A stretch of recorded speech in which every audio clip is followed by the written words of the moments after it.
بسم الله الرحمن الرحيم طلع البدر علينا من ثنيات الوداع وجب الشكر علينا ما دعا لله داع طلع البدر علينا من ثنيات الوداع وجب الشكر علينا ما دعا لله داع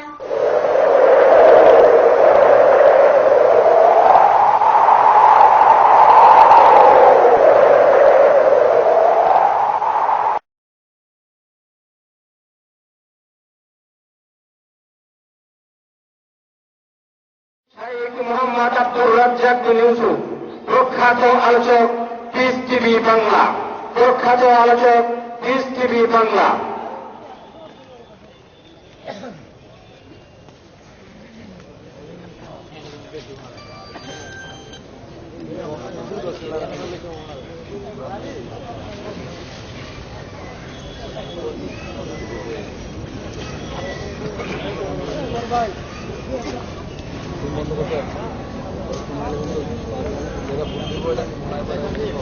السلام عليكم ورحمة الله والحمد لله وحده والصلاة والسلام على من لا نبي بعده أعوذ بالله من الشيطان الرجيم إن جهنم كانت مرصادا عن عبد الله بن مسعود رضي الله تعالى عنه قال قال رسول الله صلى الله عليه وسلم يجوا يوم القيامة بجهنم ولها 70,000 زمام مع كل زمام 70,000 ملك يجرونها রাহ মুসলিম। সম্মানিত উপস্থিতি, প্রশংসা আল্লাহর জন্য, শান্তি অবতীর্ণ হোক আল্লাহর রাসূলের উপর সাল্লাল্লাহু আলাইহি ওয়াসাল্লাম। আজকের এই দিনী বৈঠকে বক্তব্যের বিষয় জাহান্নাম। জাহান্নাম সম্পর্কে এক গুরুত্বপূর্ণ তথ্যবহল বিবরণের চেষ্টা করব ইনশাআল্লাহ আজিজ। জাহান্নাম সম্পর্কে আলোচনা করতে গিয়ে প্রারম্ভের আলোচনা হবে জাহান্নামের পরিচয়, তারপরে সংক্ষিপ্ত কথা হবে জাহান্নামকে টেনে বিচারের মাঠে নিয়ে যাওয়া হবে, তারপরে সংক্ষিপ্ত কথা হবে জাহান্নাম কথা বলতে পারে, তারপরে সংক্ষিপ্ত কথা হবে জাহান্নামের খড়ি হবে মানুষ ও পাথর। জাহান্নামীদেরকে হাত বেঁধে জাহান্নামে নিয়ে যাওয়া হবে। জাহান্নামের উল্লেখযোগ্য শাস্তি আগুন, কাঁটাযুক্ত গাছ, জাকুম, গরম পানি, অন্যান্য শাস্তি। উল্লেখিত বিষয়ের উপরে কথা বলার পূর্বে আপনাদের সাথে দুটি কথা। তার প্রথম কথা হচ্ছে, আমরা আজ করছি উপস্থিতির তুলনায় জায়গা কম, এ কারণে আপনাদের একটু অসুবিধা হচ্ছে। এরপরে আমরা আপনাদেরকে অনুরোধ করে একটি কথা বলবো যে আপনারা যে যেখানে আছেন দয়া করে কষ্ট হলেও চলাচল বন্ধ করে, দোকানপাট বন্ধ করে, কথাবার্তা বন্ধ করে, আপনাদের যাবতীয় জরুরি প্রয়োজনীয় কাজ ত্যাগ করে আলোচনা শোনার জন্য জোরালো প্রস্তুতি গ্রহণ করুন। আপনাদের সাথে দ্বিতীয় কথা হচ্ছে, একটু আপনাদের পরিচয়, আপনারা কারা। আপনাদের পরিচয়ে আল্লাহ তাআলা বলেন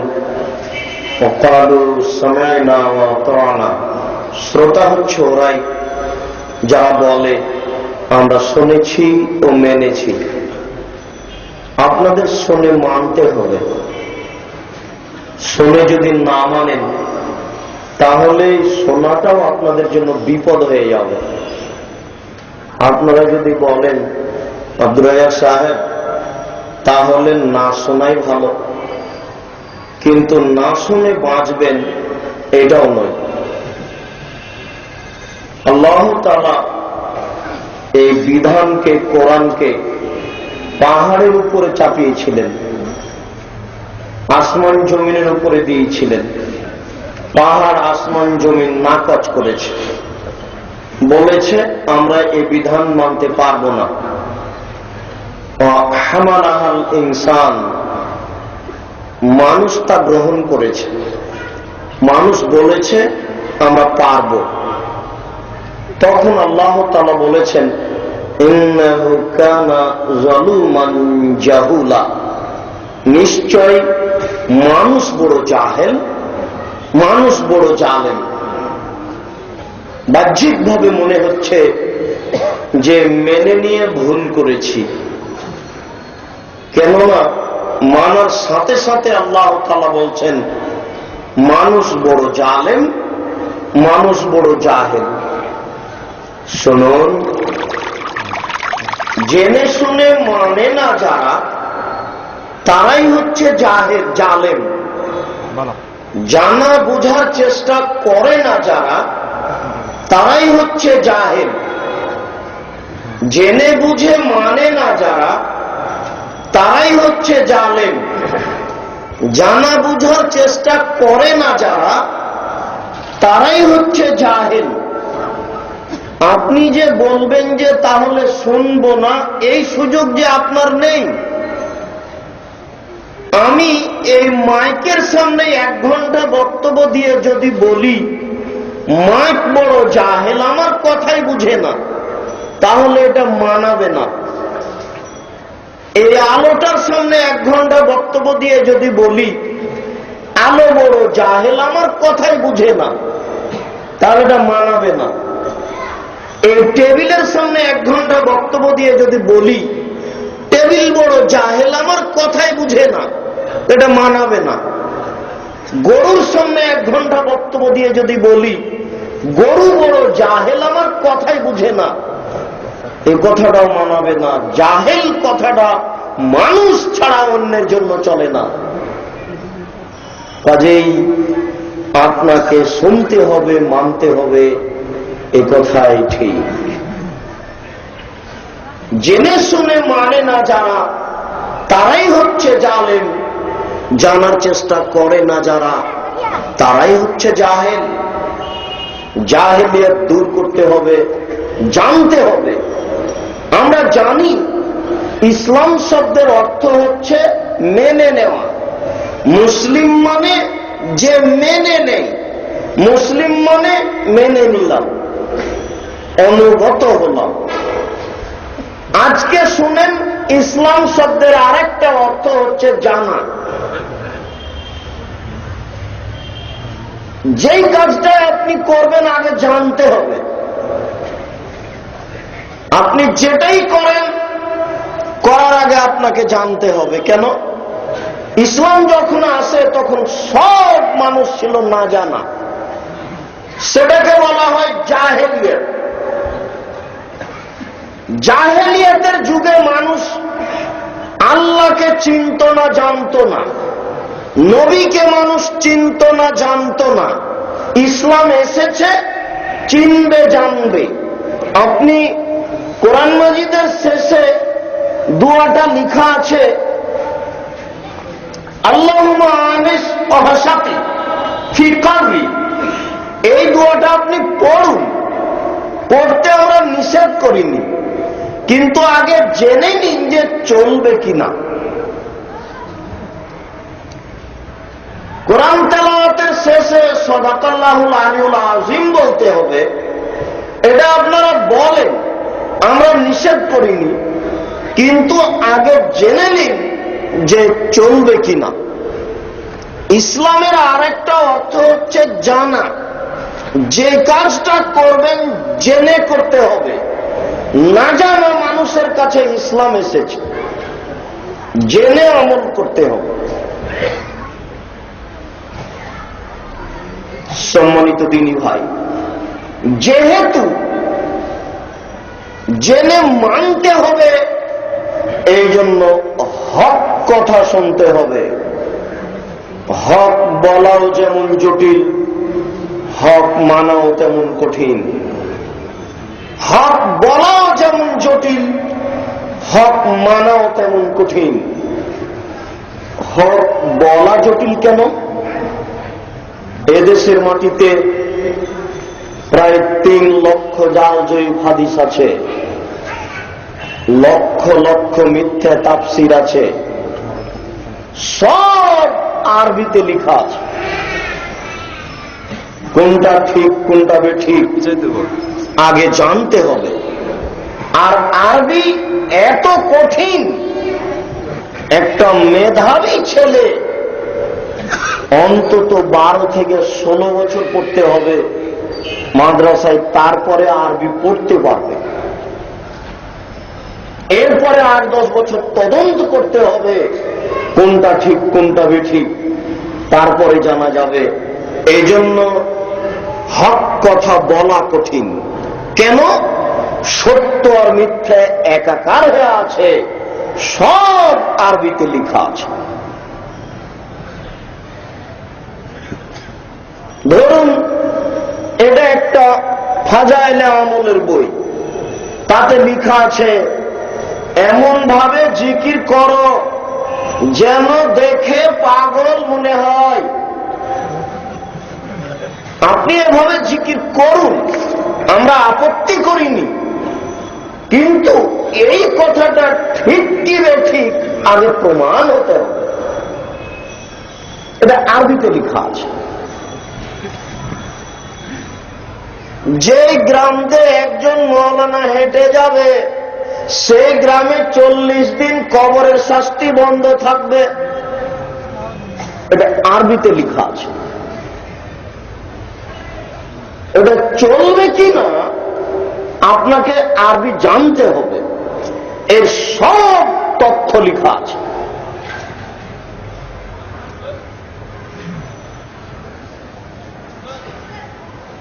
আল্লাহর নবী এক জঙ্গলে বা এক রাস্তা দিয়ে হাঁটছিলেন, দেখলেন একটা হরিণ বাঁধা আছে। তো হরিণ আল্লাহ রাসূলকে বলছে যে আমার বাচ্চারা দুধ পান করেনি, আমাকে শিকারী বেঁধে রেখেছে, দয়া করে আপনি আমাকে ছেড়ে দেন, আপনি জামিন হয়ে এখানে থাকেন, আমি বাচ্চাকে দুধ পান করিয়ে আসি। তো আল্লাহ রাসূল হরিণ ছেড়ে দিলেন। হরিণ চলে গেল, বাচ্চাকে দুধ খাওয়াতে গিয়ে বলছে তাড়াতাড়ি দুধ পান করো, রাসূলকে জামিনদার হিসেবে রেখে এসেছি। বাচ্চার বলছে বলেন কি, রাসূলকে জিম্মেদার হিসেবে রেখে এসেছেন, আমরা দুধ পান করব, চলেন আমরাও যাই। ইতিমধ্যে মালিক এসে বলছে কি ব্যাপার, আমার হরিণ ছিল যে এখানে, আপনার হরিণ বাচ্চাকে দুধ পান করাতে গেছে, আমি জিম্মেদার হিসেবে আছি। তো শিকারী বলছে কি আশ্চর্য, পাগল মানুষ জিম্মেদার হিসেবে আছে, হরিণ পশু প্রাণী চলে গেছে, আসবে, হ্যাঁ আসবে। কিছুক্ষণ পরে দেখছে যে হরিণও এসেছে, হরিণের বাচ্চারাও এসেছে। এবার তো শিকারীর আরো সুবিধা হয়ে গেল। ছেলেটাও গ্রামে বলছে একটি হরিণ বাঁধা ছিল গাছেরই তলায় গো, গাছেরই তলায়। শুনেছেন তো আপনারা? আমরাও শুনেছি। এমন কণ্ঠ দিয়ে ছেলে বলল, একেবারে যতদূর পর্যন্ত কণ্ঠ গেল সব একেবারে স্তব্ধ হয়ে গেল, বাচ্চা বলতে পারে। তা আপনি ঘটনা বলেন, এই ঘটনা সত্য প্রমাণ থাকতে হবে, একেবারে মিথ্যে, একেবারে ডাহা মিথ্যে, কিয়ামত পর্যন্ত প্রমাণ হবে না ইনশাআল্লাহ। কিয়ামত পর্যন্ত প্রমাণ হওয়ার কোন পথ নেই দুনিয়াতে, ঠিক হওয়ার কোন পথই নাই দুনিয়াতে। হক বলা এজন্য যে সত্য মিথ্যা সব কথাগুলি আরবিতে লেখা আছে। এই হাদিসটা একটা লম্বা হাদিস, তারগিব ও তারহিব বইয়ে লেখা আছে। সাদ্দার জান্নাত তৈরি করেছিলেন, একেবারে মিথ্যা কথা সব, বিরাট লম্বা আলোচনা আপনার তাফসির রুহুল মানিতে লেখা আছে, সব আরবিতে লেখা আছে। তাহলে আগে আরবি জানতে হবে, বুঝতে হবে ভালো মন্দ, এরপরে আপনি বলবেন এটা ঠিক বেঠিক। এই জন্য আরবি, এই জন্য হক বলা কঠিন। আব্দুর রাজাক সাহেব, বুঝলাম হক বলা কঠিন, হক মানা কঠিন কেন? এই জন্য যে চূড়ান্ত ধর্মের সাথে চলন্ত ধর্মের মিল নেই। চলন্ত ধর্মের সাথে চূড়ান্ত ধর্মের মিল নেই। চূড়ান্ত ধর্ম একরকম, আর হক হচ্ছে, চলন্ত ধর্ম হচ্ছে আরেক রকম। দেখেন মমতাজ বেগমের জিকির চলছে ডুবি তবলা দিয়ে, লা ইলাহা ইল্লাল্লাহ লা ইলাহা ইল্লাল্লাহ গানও চলছে, ডুবি তবলা দিয়ে জিকির চলছে। অবাক দুনিয়া, আশ্চর্য। আল্লাহ তাআলা বলছেন যে আযকুরুল্লাহ, তোমরা আল্লাহকে বেশি বেশি ডাকো, জিকির করো। আল্লাহ রাসূলও বলছেন যে তোমরা আল্লাহকে বেশি ডাকো, জিকির করো। এখন ডুবি তবলা দিয়ে জিকির চলছে, কোনটা হবে? চলন্ত ধর্মের সাথে চূড়ান্ত ধর্মের মিল নেই।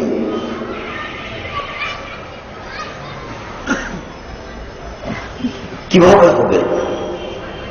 বক্তা সাহেব বলছেন আপনারা আরো জোরে বলেন লা ইলাহা ইল্লাল্লাহ, আরো জোরে লা ইলাহা ইল্লাল্লাহ মুহাম্মাদুর রাসূলুল্লাহ। আল্লাহর নবী বলছেন যে আফজালুল যিকরি লা ইলাহা ইল্লাল্লাহ, সবচেয়ে উত্তম জিকির হচ্ছে লা ইলাহা ইল্লাল্লাহ। সুবহানাল্লাহ জিকির, আলহামদুলিল্লাহ জিকির, আল্লাহু আকবার জিকির, লা ইলাহা ইল্লাল্লাহ জিকির, অনেক জিকির আছে। তার মধ্যে সবচেয়ে উত্তম জিকির কোনটা? লা ইলাহা ইল্লাল্লাহ। তো এখন জিকির করবেন কিভাবে? আল্লাহ তো জিকির করতে বলছেন, নবীও বলছেন জিকির করতে, করবেন কিভাবে? এই সবাই মিলে একেবারে দলবদ্ধভাবে সবাই মিলে করলে কেমন হয়? আল্লাহ রাসূল কিভাবে করতে বলছেন? আল্লাহ রাসূল বলছেন চুপে চুপে জিকির করতে হবে। এরকম একদল মানুষ জোরে জিকির করছিল, তখন আল্লাহ রাসূল বলছেন এই থামো, ইওয়ালান প্রসকুম, চুপে চুপে জিকির করো। ইন্নাকুম লা তাদুনা সাল্লামা আসামা লাগায়, তোমরা যাকে ডাকছো বধির নয়, তোমরা যাকে ডাকছো অন্ধ নয়। ইন্নাকুম তাদউনা সামিয়াম বাসীরা, তোমরা যাকে ডাকো সর্বশ্রোতা, তোমরা যাকে ডাকো সর্বদ্রষ্টা, সবকিছু শোনে সবকিছু দেখে, চুপে চুপে জিকির করো। তাহলে চলন্ত ধর্মের সাথে চূড়ান্ত ধর্মের মিল নেই। ঢাকা শহরে ঈদের মাঠে 5-7 দিন আগে থেকে সামিয়ানা দিয়ে সুন্দর করে ঈদের মাঠ সাজাচ্ছে। তো আপনার এই ঈদের মাঠের চেয়ে এইভাবে সুন্দর করে সাজানোর চেয়ে মসজিদের নববী কি উত্তম জায়গা নয়? আল্লাহর নবী মসজিদের নববীতে ঈদের নামাজ না পড়ে বাইরে ফাঁকা জায়গাতে মাঠে গেলেন কেন?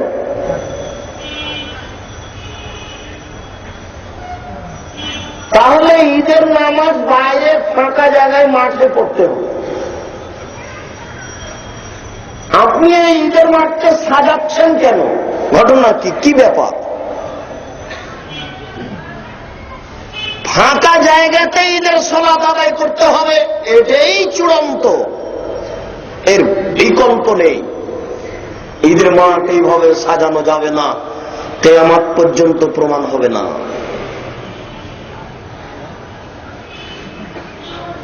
কাল ঈদ, আজকে চন্দ্র উঠেছে, সবাই কেন মোবাইলে একজন আর একজনকে বলছেন ঈদ মুবারক? এটা কোথায় আছে? কে বললো যে ঈদ মুবারক? জি না, আপনাকে বলতে হবে আল্লাহুম্মা তাকাব্বাল মিন্না ওয়া মিনকা, আল্লাহ তোমার এবং আমার ঈদ কবুল করুন। আল্লাহুম্মা তাকাব্বাল মিন্নি ওয়া মিনকা, এটা হলো দোয়া। ঈদ মুবারক কথা থেকে আসলো? চলন্ত ধর্মের সাথে চূড়ান্ত ধর্মের মিল নেই। চলন্ত ধর্ম একরকম, চূড়ান্ত ধর্ম একরকম।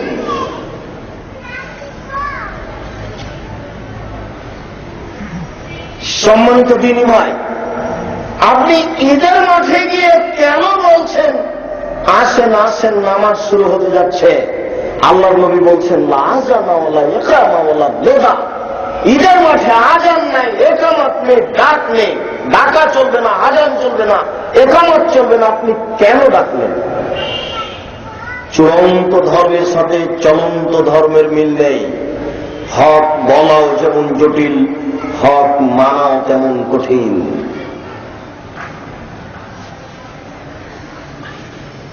আপনি আমার সাথে মোবাইলে কথা বলতে বলতে কেন আমাকে বলছেন যে আপনি ভালো থাকেন? এই ভাষা কোথা থেকে আসলো? আমি কি আল্লাহ যে আমি ভালো থাকবো? আপনি আমাকে বলতে পারছেন না যে আল্লাহ আপনাকে ভালো রাখুক? কি ব্যাপার, ভাষা উল্টে গেল কেন? আপনি কেন বলছেন যে আপনি ভালো থাকেন? আপনি বলেন যে আল্লাহ আপনাকে ভালো রাখুক। আস্তাগফিরুল্লাহ ইন্নাকা ওয়া মান তাকাওয়া আমলে। আপনি এটা বলছেন কেন? চূড়ান্ত ধর্মের সাথে চলন্ত ধর্মের মিল নেই। তাড়াতাড়ি ইফতার করুন, তাড়াতাড়ি। যে নির্ধারিত সময় দেওয়া আছে তার চেয়ে এক মিনিট আগে হয়ে যেতে পারে, 1 মিনিট পরে হবে না। পরে হলে রাসূলকে অপমান করা হবে। চলন্ত ধর্মের সাথে চূড়ান্ত ধর্মের মিল নেই।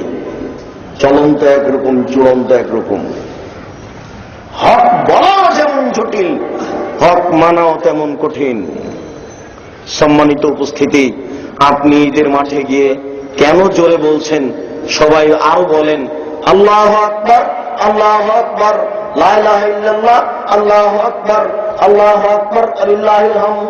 আপনি কেন বলতে বলছেন? সবাই নিজ গতিতে বলবে, কেউ কাউকে বলতে পাবে না। কেন? ফাওয়ালু সাইয়্যিদি ইয়াবতালিহি সালাহ। ঈদের মাঠে প্রথম কাজ হবে নামাজ, এরপরে অন্য কথা। সলাতের পরে এখন আপনার সাথে কথা হবে যে হ্যাঁ আপনারা বলেন আল্লাহু আকবার, আল্লাহু আকবার, লা ইলাহা ইল্লাল্লাহ, আল্লাহু আকবার, আল্লাহু আকবার, ওয়ালিল্লাহিল হামদ। আপনি আমাকে আগে বলতে বলছেন কেন? এই ছেলেটা আগে আগে বলছে কেন? কেন বলবে? জি, কেন বলবে? বলতে পাবে না। আল্লাহর নবী প্রথম যে কাজ করতেন সেটা হচ্ছে সালাত। হক বলাও যেমন জটিল, হক মানাও তেমন কঠিন। সূচনায় একটু রেখে গেলাম, বলছিলাম আপনাদের পরিচয় হচ্ছে শুনে মানতে হবে। সম্মানিত দিনী ভাই, শুনে মানার চেষ্টা করুন। আল্লাহ আপনাদের তৌফিক দান করুক, আল্লাহুম্মা আমিন। যেহেতু শুনে মানতে হবে, এই জন্য প্রমাণ সহকারে, দলিল সহকারে শুনতে হবে। আল্লাহ তাআলা বলছেন ফাসআলু আহলাদ যিকরি ইন কুনতুম লা তা'লামুন বিল বায়িনাতি ওয়াজ যুবুর। হে দুনিয়ার অজানা মানুষ, তোমরা জানা মানুষের নিকটে জানো প্রমাণ সহকারে। আপনাকে জানা মানুষের নিকটে জানতে হবে বক্তব্য। আব্দুর রাজ্জাক সাহেবকে দাওয়াত দেওয়ার পূর্বে 10 জনকে জিজ্ঞাসা করতে হবে ইনি কোরআন হাদিস বুঝেন কিনা। এরপরে প্রমাণ সহকারে কথা শুনতে হবে। দলিল ছাড়া বক্তব্য চলে না, দলিল ছাড়া দিন চলে না। আল্লাহ তাআলা বলছেন তোমরা জানা মানুষের নিকটে জানো, প্রমাণ সহকারে জানো। সম্মানিত দিনী ভাই, এখানে সংক্ষিপ্ত কথাতে আপনাদের সামনে একটি জরুরি কথা পেশ করি। আল্লাহ রাসূল বলছেন 1 নম্বর বাক্যে বাল্লিগু আন্নী ওয়ালাউ আয়া। আমার একটি কথা জানা থাকলেও অন্যকে বলে দাও, এটা হলো 1 নম্বর বাক্য। 2 ওয়া হাদদিসু আন বনি ইসরাঈল ওয়ালা হারাজ। বনি ইসরায়েলের কাহিনী বলো, কোনো দোষ নেই। বনি ইসরায়েলের কাহিনী বলো, কোনো দোষ নেই। তিন, ওমান কাযাবা আলাইয়া মুতাআম্মিদান ফালিয়াতাবাওয়া মাকআদাহু মিনান নার। কেউ যদি কোন কথা আমার দিকে ধাবিত করে, সেই কথা যদি আমার না হয়, তাহলে তার থাকার জায়গা জাহান্নাম। শুনুন, আজকের বক্তব্যের সূচনায় এই তিনটি বাক্য বুঝতে হবে জরুরি ভাবে। এই তিনটি বাক্যের সাথে একটি আয়াত আছে অনুরূপী। প্রথম বাক্যে তিনি বললেন, আমার একটি কথা জানা থাকলে অন্যকে বলে দাও। কি? হ্যাঁ ছেলে, বাম হাতে পানি পান করছো কেন? ডান হাতে পানি পান করতে হবে। নবী বলেছেন, অবশ্যই অবশ্যই তোমরা ডান হাতে পানি পান করবে, বাম হাতে পানি পান করো না। কেন? শয়তান বাম হাতে পানি পান করে। বলেন তো, কে বাম হাতে খায়? শয়তান খায়। যখনই কোন জায়গায় দেখবেন যে এই লোকটা বাম হাতে চা পান করছে, তখনই আপনি তাকে ঠেকাবেন, শুনুন, ত্যাগ করুন এই কর্ম, এটা শয়তানের কাজ। বাম হাতে গিলাস ধরে ডান হাত ছেঁকিয়ে পানি পান করবেন, এটাও চলবে না। ডান হাতে গিলাস ধরে পানি পান করতে হবে, এটাই চূড়ান্ত। আপনি আঙ্গুল চেটে খান, সেটা ভিন্ন কথা। আপনি প্রত্যেক মানুষের জন্য পৃথক পৃথক গিলাস করেন, সেটা ভিন্ন কথা। ডান হাতে গিলাস ধরতে হবে, এর কোনো বিকল্প পথ নেই। আল্লাহ নবী বলেছেন, আমার একটি কথা জানা থাকলে অন্যকে বলে দাও। এই ছেলে, কলিং বেলটা টিপার সময়তে চুপ থাকলে কেন? বলো বলো, আসসালামু আলাইকুম। তোমার জোরে বলার প্রয়োজন নেই, তুমি ওই বেলটা টিপার সময়তে শুধু বলো আসসালামু আলাইকুম। তুমি যদি এই মুখ দিয়ে আসসালামু আলাইকুম শব্দটা উচ্চারণ করো, এই ইসলামের পূর্ব হয়ে কোন জায়গাতে শয়তান থাকতে পারবে না, কোন জায়গায় থাকবে না। বুখারী মুসলিমের হাদিস, কিয়ামত পর্যন্ত বিকল্প হবে না। আম গাছে জাম ধরতে পারে, ধরে না। অমাবস্যা রাতে চাঁদ উঠতে পারে, উঠে না। শুয়ের ছিদ্র দিয়ে ফাল ঢুকতে পারে, ঢোকে না। এই কাজগুলি হয় না, এরপরে ঘটে যেতে পারে, এটা হয়ে যেতে পারে। কিন্তু সালাম দিয়ে এই বাড়িতে শয়তান থাকবে না, এটাই চূড়ান্ত। এতে সন্দেহ আছে বলে যদি কেউ চেষ্টা করে, কিয়ামত পর্যন্ত চেষ্টা করলে সরিষা ঢোকানো যাবে না। নবী বলেছেন শয়তান থাকবে না, অবশ্যই থাকবে না। কেউ যখন দরজা দাঁড়িয়ে বলে আসসালামু আলাইকুম, তখন ইবলিস তার সঙ্গী সাথীকে বলে, এই শোনো, লা মাবিতা লাকুম, এই বাড়িতে তোমাদের থাকার জায়গা নেই। লোকটা যখন ভিতরে ঢুকে খেতে বসে আর বলে বিসমিল্লাহ, তখন ইবলিস বলে, এই শোনো, লা মাবিতা লাকুম ওয়াল আশা, এই বাড়িতে তোমাদের থাকার জায়গা নেই, এই বাড়িতে তোমাদের খাওয়ারও ব্যবস্থা নেই। ইবলিস বলে সবকে। আপনি একটি কথা জানা থাকলে অন্যকে বলে দেন।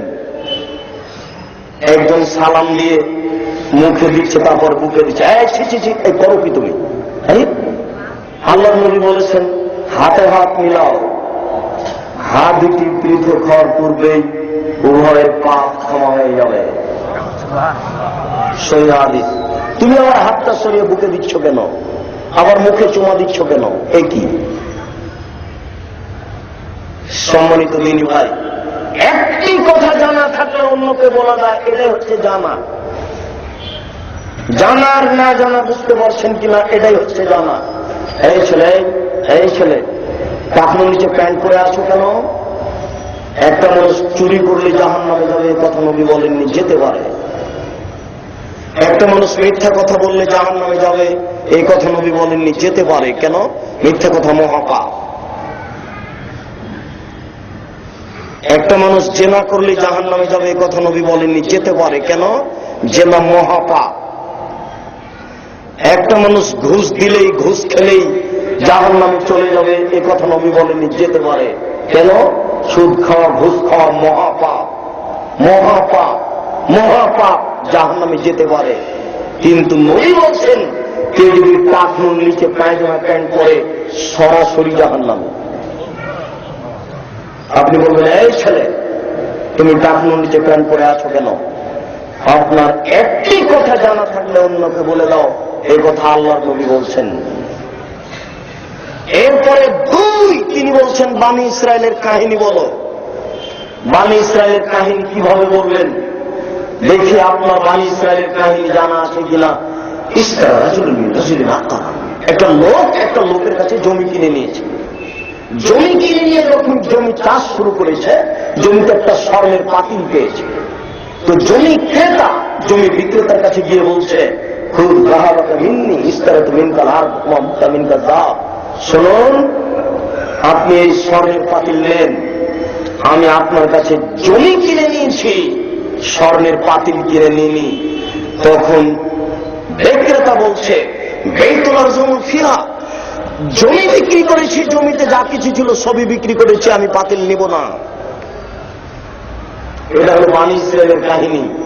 একটা টাকা চুরি করে নিচ্ছেন, লোক থামছেন আপনার, মালিক নাই, সেই জন্য তার অবচরে 10টা টাকা দিয়ে 10টা টাকা পকেটে করে নিয়ে চলে আসলেন, রিক্সাতে শেষ হয়ে গেল।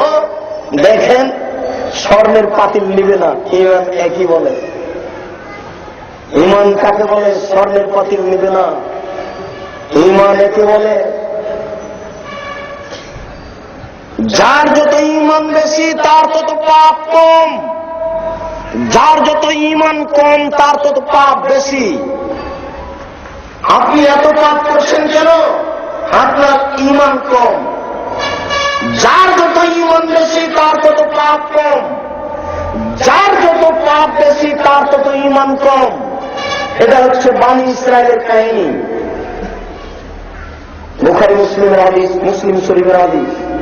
বুখারী মুসলিমের হাদিস, একটা লোক খুব পাপ করেছিল, তারপরে ছেলেদেরকে বলছে, শোনো আমার ছেলেরা, শোনো, আমি যখন মারা যাব তখন তোমরা আগুনে জ্বালিয়ে অর্ধেক ছাই পানিতে ফেলে দিও, অর্ধেক ছাই মাটিতে ফেলে দিও। কেন? আমাকে যদি আল্লাহ ধরতে পারে তাহলে এত শাস্তি দিবেন, আমাকে যদি আল্লাহ ধরতে পারেন তাহলে আল্লাহ এত শাস্তি দিবেন, পৃথিবীর কোন মানুষকে আল্লাহ অত শাস্তি দিবেন না।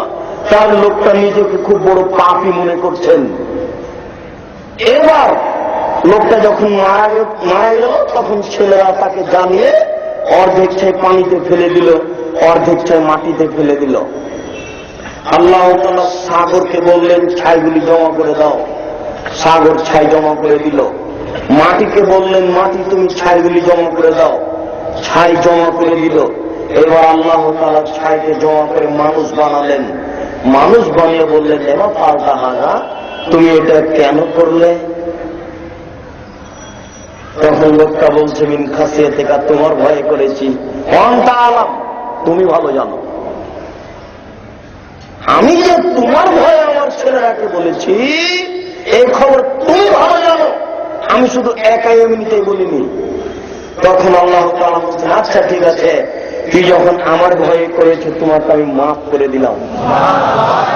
এটা হলো বানি ইসরায়েলের কাহিনী।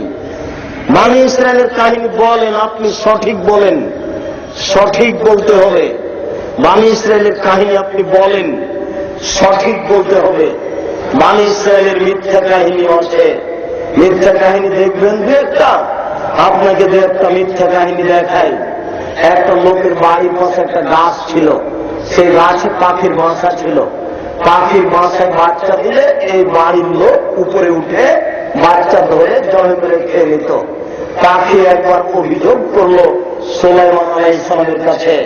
সুলাইমান আলাইহিস সালাম বলে, শোনো, যখন এই লোকটা তার বাচ্চা ধরার জন্য উঠবে, তোমরা দুইজন জিন গিয়ে তার দুই পা ধরে একেবারে দুই টুকরা করে পূর্ব পশ্চিমে ফেলে দিবা। আচ্ছা ঠিক আছে। এবার লোকটা বাচ্চা নিয়ে এই জন্য গাছে উঠতে যাচ্ছে। ইতিমধ্যে একটা ফকির এসেছে, হাতে এক টুকরা রুটি ছিল, এই রুটিটা ফকিরকে দিয়ে এবার গাছে উঠে বাচ্চা নিয়ে চলে আসছে। তখন দুইজন জিন চলে এসেছে। আল্লাহ তাআলা ফেরেশতাকে বলছেন, এই ফেরেশতা শোনো, যে ব্যক্তি আমার নামে দান করে সে ব্যক্তি অপমান হবে না? হতে পারে না। তোমরা দুইজন ফেরেশতা দুইজন জিনের দুই পা ধরে একেবারে দুই দিকে ফেলে দাও। এটা হলো দানের ফজিলত, এটা হলো বনী ইসরাইলের কাহিনী, একেবারে মিথ্যা কথা। এটা হলো বনী ইসরাইলের কাহিনী, মিথ্যার কোন শেষ নেই। শুনুন, ঈসা আলাইহিস সালামের যুগে একজন ধুবি রজকিনী কাপড় সাফ করতে মানুষের কাপড় চুরি করে নিত। জনগণ অভিযোগ করে ঈসা আলাইহিস সালামের কাছে, এই রজকিনী আমাদের কাপড় চুরি করে নেয়। ঈসা আলাইহিস সালাম বলেন, আচ্ছা ঠিক আছে, আজকেও মারা যাবে।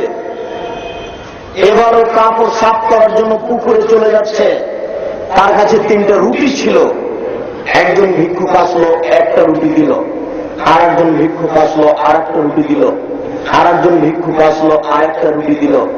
এবার ভিক্ষুককে 3টে রুটি দিয়ে কাপড় পরিষ্কার করে বিকেলে কাপড়ের গাড়িতে নিয়ে চলে আসছে, বাড়ি চলে যাচ্ছে। জনগণ ঈসা আলাইহিস সালামকে বলল, কি ব্যাপার, আপনি যে বলেছিলেন মারা যাবে, তো চলে যাচ্ছে সুন্দরভাবে বাড়ি। এই শোনো রজকিনী, শোনো, ডালিটা নামাও তো দেখি। ডালিটা নামাতে একবারে সাপ, এভাবে বোকরা গমা সাপ খানা দিয়ে উঠেছে। কি খবর সাপ, ব্যাপার কি? সাপে বলছে, শুনুন ঈসা আলাইহিস সালাম, আপনার বলার সময় আল্লাহ তাআলা আমাকে নির্ধারণ করেছিলেন এই মহিলাকে দংশন করার জন্য, কিন্তু মহিলা রাস্তায় 3টা রুটি দান করেছে। এরপরে আল্লাহ তাআলা বলছেন, যে মানুষ আমার নামে দান করে তার ক্ষতি হয়। এই কথা বলে আল্লাহ তাআলা আমার মুখ সিলাই করে দিয়েছেন, এই জন্য তো আমি দংশন করতে পারলাম না। দানের ফজিলত, এটা হচ্ছে বনী ইসরাইলের কাহিনী। বনী ইসরাইলের কাহিনী আল্লাহর নবী বলতে বলছেন, কোনটা বলবেন? বনী ইসরাইলের কাহিনী আপনি বলবেন কোনটা? একজন লোক একটা লোকের কাছে টাকা করতে চেয়েছিল, বুখারী শরীফের হাদিস। তারপরে যে কর্জ দিবে সে বলেছিল সাক্ষী নিতে হবে। বলে, সাক্ষী লাগবে না, আপনি কর্জ দেন, নির্ধারিত সময়ে পৌঁছে দিব অমুক দিন। এবার লোকটা টাকা নিয়ে চলে গেছে ব্যবসায়।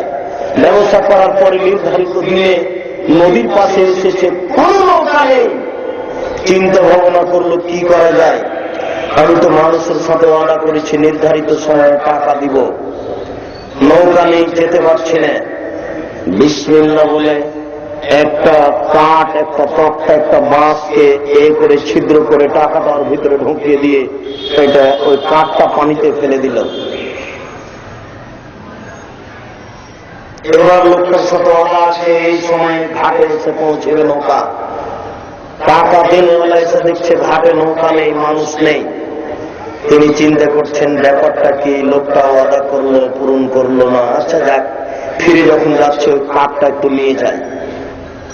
ওই কাঠটা নিয়ে গিয়ে বাড়িতে তাকে ফেড়ে টুকরা করে দেখছে, তার ভিতরে একটা পত্র। সেই পত্রে লেখা আছে, টাকাটা আপনাকে দেওয়ার জন্য প্রস্তুতি গ্রহণ করেছিলাম, দুঃখিত, যানবাহন না পাওয়ার কারণে যেতে পারলাম না। এটা ঈমান, এটা সত্য ঘটনা, বুখারী মুসলিমের হাদিস। আল্লাহর নবী বলছেন, বনী ইসরাইলের কাহিনী বলে কোনো দোষ নেই। শুনুন, আল্লাহর নবী বলছেন, আমার কথা জনগণকে বলে দাও, বনী ইসরাইলের কাহিনী বলে কোনো দোষ নেই। 2টা কথা হয়ে গেল, 3 নম্বর কথা কেন? তিনি বলছেন, কোন ব্যক্তি যদি আমার দিকে কোনো কথা ধাবিত করে, সেই কথা যদি আমার না হয় তাহলে তার থাকার জায়গা জাহান্নাম। চুরি করলে একটা মানুষ জাহান্নামে যাবে, এই কথা নবী বলেননি।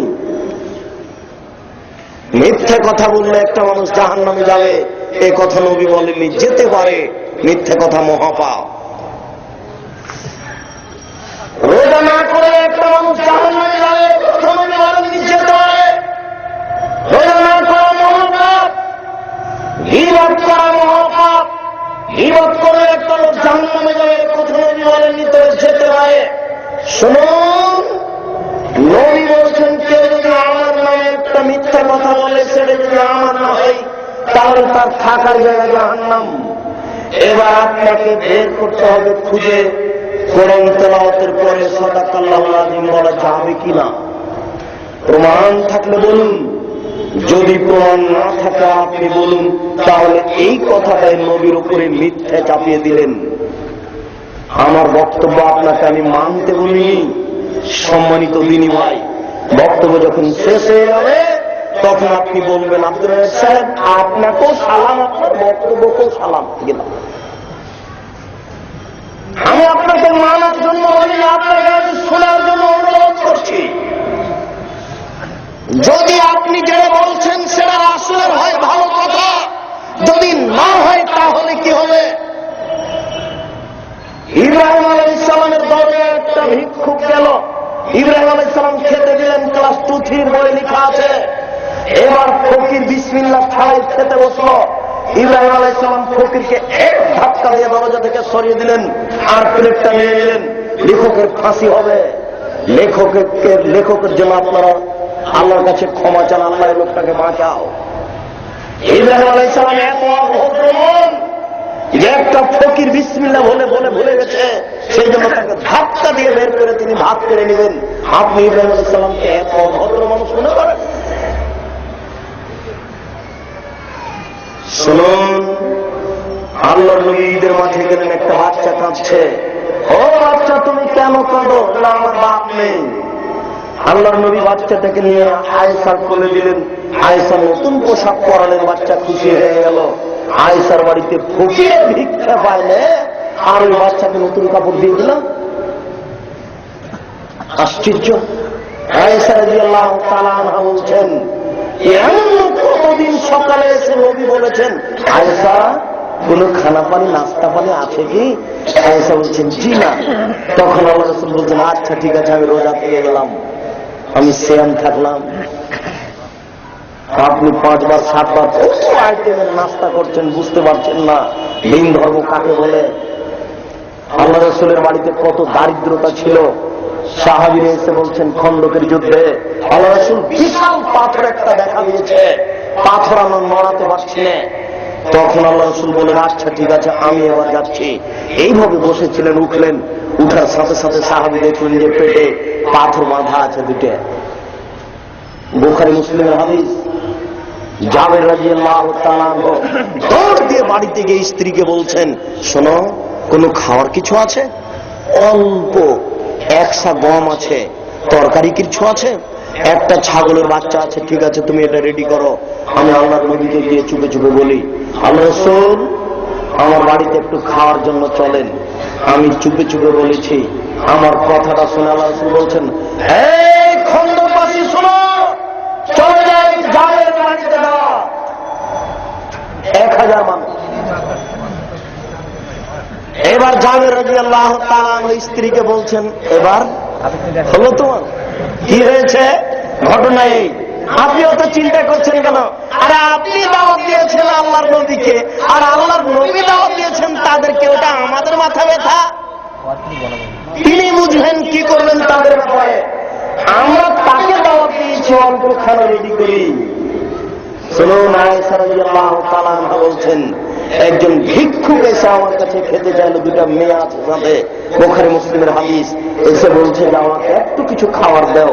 তখন আমি সারা বাড়ি তন্ন করে খুঁজলাম, মাত্র একটাই খেজুর ছিল, আর কিছু ছিল না।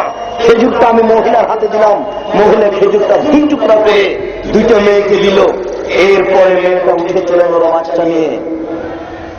আল্লাহ রাসূল বাড়িতে আসতে আয়েশা বললেন, আল্লাহ নবী একজন মহিলা 2টা বাচ্চা নিয়ে এসে খেতে চাইলো। আমার বাড়ি আমি খুঁজে তন্ন করে খুঁজে দেখলাম একটা খেজুর ছাড়া আর কিছু নেই। এই খেজুরটাই মহিলার হাতে দিয়েছি। মহিলা খেজুরটা 2 টুকরা করে 2 মেয়েকে দিল, নিজে কিছু খেলো না। তখন আল্লাহ রাসূল বলছেন, শোনো আয়েশা, কেউ যদি 2 জন মেয়েকে লালন পালন করে সে জান্নাতে যাবে। কেউ যদি 2 জন মেয়েকে লালন পালন করে জান্নাতে যাবে। একটাই মেয়ে তবু দুনিয়ার বল। ওরকম সংসার করছেন কেন? একটা ছেলে দুনিয়ার শয়তান, দেখতে পাচ্ছেন না আপনি? সব টিভি সিনেমা এই সেই নিয়ে ব্যস্ত।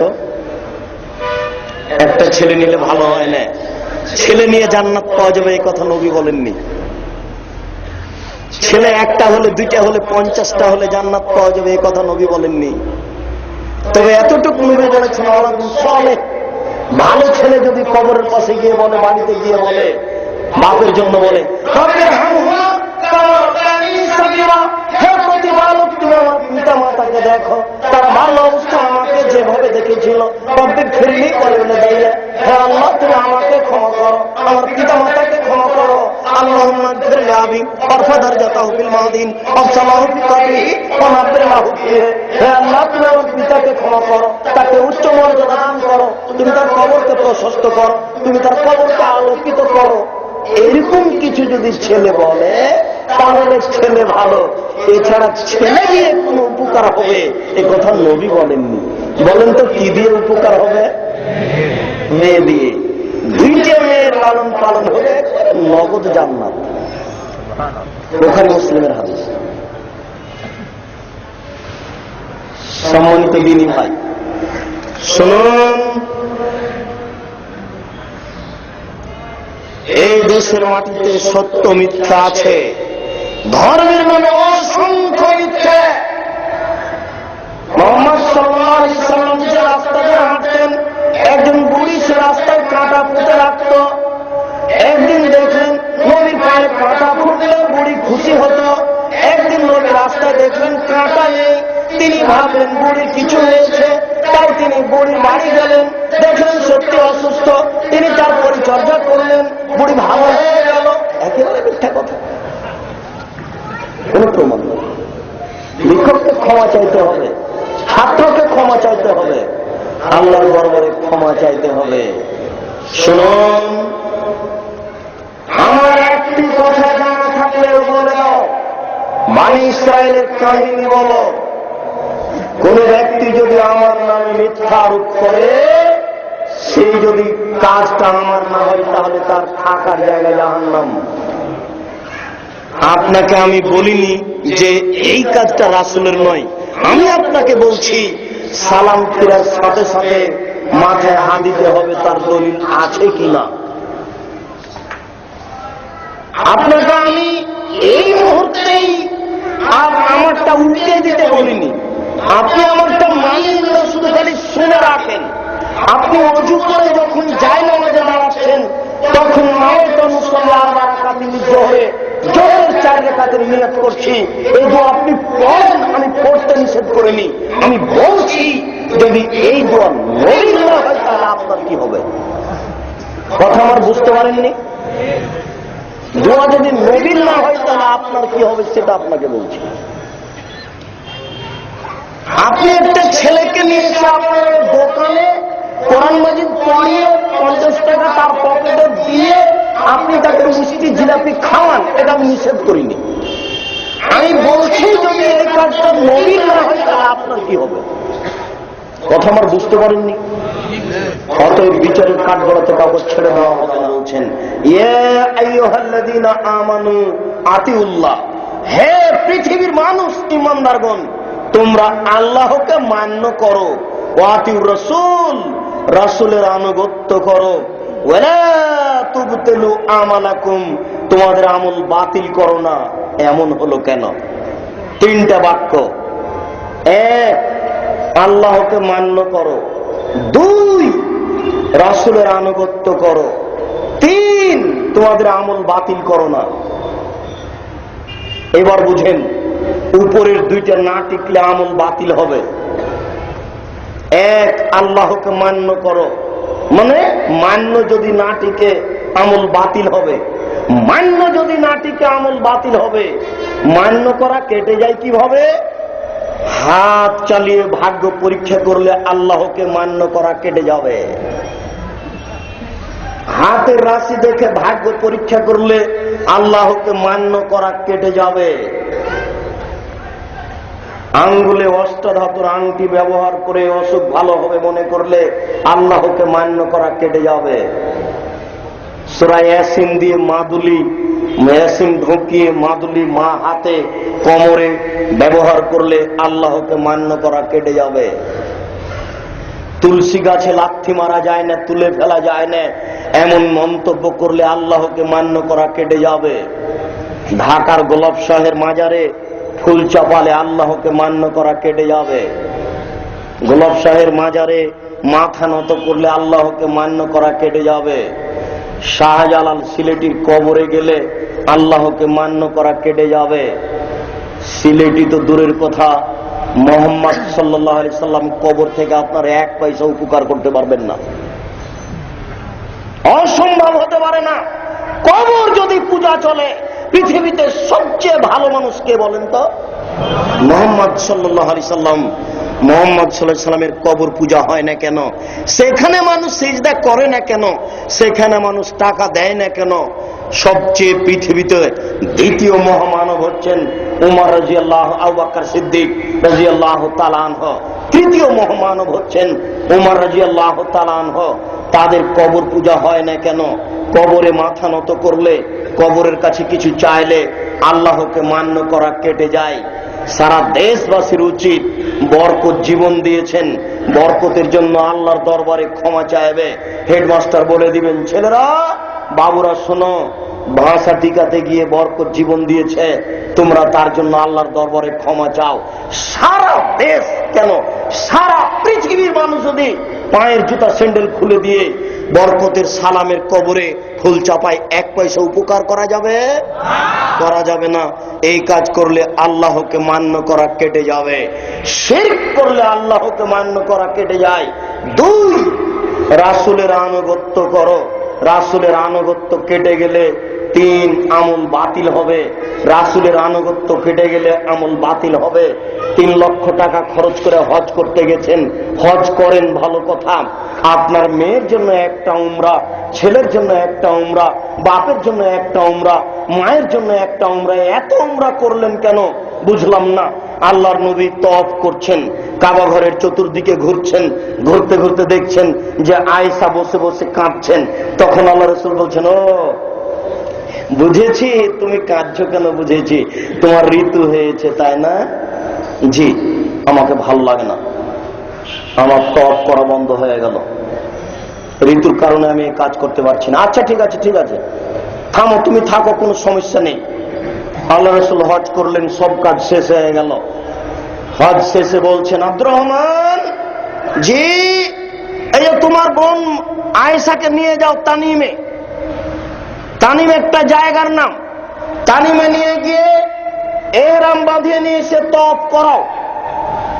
তো আয়েশা রাদিয়াল্লাহু তাআলা আনহার ঋতু হয়ে গেছিল, হায়েজ হয়েছিল, এই জন্য তিনি ওই সময়তে তওয়াফ করতে পারেননি। আল্লাহ রাসূল পরে তানিমে পাঠিয়ে ইহরাম বাঁধিয়ে তওয়াফ করালেন। আপনার কখন ঋতু হলো গো? আপনার কখন ঋতু হলো যে আপনি তানিমে গিয়ে ইহরাম বেঁধে উমরা করছেন? আবার হজ করতে হবে, হজ বাতিল হয়েছে। একটা হজের সাথে একটাই উমরা চলবে না। শুনুন, এই দেশের মাটিতে অসংখ্য আমল আছে যাতে রাসূলের আনুগত্য হয় না। কথা শেষ করলাম। আল্লাহকে মান্য করো, রাসূলের আনুগত্য করো, তোমাদের আমল বাতিল করো না। সম্মানিত দিনী ভাই, আমি আপনাদের আমলের উপরে আঘাত আনতে রাজি নই। আমি শুধু অনুরোধ করছি, আপনার আমল বাতিল হয় না যেন। এতে কি আপনি কষ্ট পাচ্ছেন? আমি বলতে চাচ্ছি, আপনার আমল বাতিল হয় না যেন। আল্লাহকে মান্য করো, রাসূলের আনুগত্য করো, তোমাদের আমল বাতিল করো না। আল্লাহর নবী বলছেন, আমার একটি কথা জানা থাকলে অন্যকে বলে দাও, বনী ইসরাইলের কাহিনী বলো, আর যে ব্যক্তি আমার নামে মিথ্যা আরোপ করবে তার থাকার জায়গা জাহান্নাম। আপনি মসজিদে ঢুকুন, এই মসজিদে যখনই হাত তুলে দোয়া করছে, হাত তুলে দোয়ার শেষে বলছে বিহাক্কি লা ইলাহা ইল্লাল্লাহ, আমি বিহাক্কি লা ইলাহা ইল্লাল্লাহ, চলবে না। এ কথা বলতে রাজি নই আজকে। আমি শুধু এতটুকু বলতে চাচ্ছি যে বিহাক্কি লা ইলাহা ইল্লাল্লাহ দ্বারা যদি নবী দোয়া শেষ না করেন তাহলে আপনার কি হবে? বিরহমাতিকা ইয়া আরহামার রাহিম বলে আপনি দোয়া শেষ করছেন, করেন, আমি আপনাকে করতে নিষেধ করিনি। আমি আপনাকে বলছি, নবী যদি এইভাবে দোয়া শেষ না করে থাকেন তাহলে আপনার কি হবে, এটুকু আমার বলার কথা। মহান আল্লাহ বলেন, ইন্না জাহান্নামা কানাত মিরসাদা, নিশ্চয় জাহান্নাম মানুষকে ধরার জন্য উট পেতে বসে আছে। জাহান্নাম আপনার একটা খোলাখুলি বড় শত্রু। জাহান্নাম হচ্ছে মানুষের স্পষ্ট শত্রু। জাহান্নাম মানুষকে ধরার জন্য অপেক্ষা করছে। আল্লাহ তাআলা বলছেন, লিত্তাগীনা মাআবা, সীমালঙ্ঘনকারীদের থাকার জায়গা হচ্ছে জাহান্নাম। সীমালঙ্ঘনকারীদের থাকার জায়গা হচ্ছে জাহান্নাম। আপনি বাজারে গিয়ে মরিচ কিনছেন, মরিচ দাঁড়িপাল্লা হয়ে গেছে, হাতে একটা মরিচ আছে, এই মরিচটা যদি আপনার পাল্লায় রাখেন বা আপনার এই ব্যাগে রাখেন তাহলে আপনি সীমালঙ্ঘনকারী। সীমালঙ্ঘনকারীর থাকার জায়গা জাহান্নাম। সীমালঙ্ঘনকারী কাকে বলে? এই জমি আপনি জোর করে দখল করেছেন, আপনি সীমালঙ্ঘনকারী। শুনুন, এই লোকটার রিক্সায় উঠেছেন আপনি বাসা বয়ে, এখানে আপনি নেমেছেন, কত ভাড়া বলেছে 50 টাকা। এক থাপ্পড় লাগিয়ে দিলেন, ক্ষমতা আছে বলে 20 টাকা 10 টাকা ভাড়া, 50 টাকা চাও। আপনি সীমা লঙ্ঘন করলেন, ভাড়া চুক্তি হয়নি। সে চাইতেই পারে, বলতেই পারে, আপনি তাকে থাপ্পড় মারলেন কেন? এর নাম হচ্ছে সীমা লঙ্ঘন করা।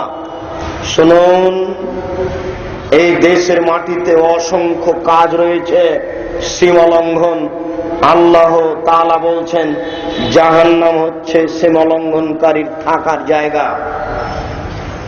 মহান আল্লাহ জাহান্নামের পরিচয় দিয়ে বলেন, ফাম্মা মান খাফাত মাওয়াজিনুহু, বিচারের কাঠগড়ায় যার নেকির পাল্লা হালকা হবে তার থাকার জায়গা হবে অতীব গভীর গহ্বর হাবিয়ে। ওমাদ্রাকা মাহে, হে মুহাম্মদ সাল্লাল্লাহু আলাইহি সাল্লাম, আপনি কি বলতে পারেন গভীর গহ্বর হাবিয়া নামক জাহান্নামটি কি? নারুন হামিয়ে, তা হচ্ছে জ্বলন্ত উত্তপ্ত আগুন। জাহান্নাম বলতে একটা আগুনের টুকরাকে বোঝানো হয়, জাহান্নাম বলতে একটা আগুনের খণ্ড। আমরা আপনাদের সামনে পেশ করছি জাহান্নামের পরিচয়। যদিচ এই বাক্যের আগে যেটা বোঝা গেল সেটা হচ্ছে মানুষের পাপ ওজন হবে, মানুষের নেকি ওজন হবে। বিচারের কাঠগড়াতে মানুষের নেকির জন্য পাল্লা তৈরি করা হবে, 2 পাল্লা হবে, এক পাল্লায় পাপ আর এক পাল্লায় নেকি। শুনুন, আপনি মনে করছেন যে এত মানুষের পাপ এবং নেকি কিভাবে ওজন হবে? এই কথা আমার এত দীর্ঘ সময় কি করে হয়? আল্লাহর নবী বলছেন, মুমিনকে মনে হবে কিয়ামতের মাঠ এক ওয়াক্ত নামাজ পড়ার সমান। জোহরের নামাজ পড়তে যত সময় লাগে কিয়ামতের মাঠের সময় তত। আল্লাহর নবী বলছেন কিয়ামতের একদিন সমান হলো 50,000 বছর। চেয়ারম্যান সাহেব, আপনাকে বলি, আপনি যদি একটা টিন আত্মসাৎ করে থাকেন, মন্ত্রী সাহেব আপনাকে বলি, আপনি যদি 1 কেজি 1 মণ গম আত্মসাৎ করে থাকেন, এই গম কালকে বিচারের কাঠগড়ায় আপনার কাঁধে তুলে দেওয়া হবে। আপনি বিচারের মাঠে হাঁটতে থাকবেন। আপনাকে যদি 3 দিন হাঁটতে বলা হয় তাহলে আপনার সময় হবে 1.5 লক্ষ বছর। একদিন সমান 50,000 বছর, তাহলে 3 দিন সমান কত হলো? 1.5 লক্ষ বছর।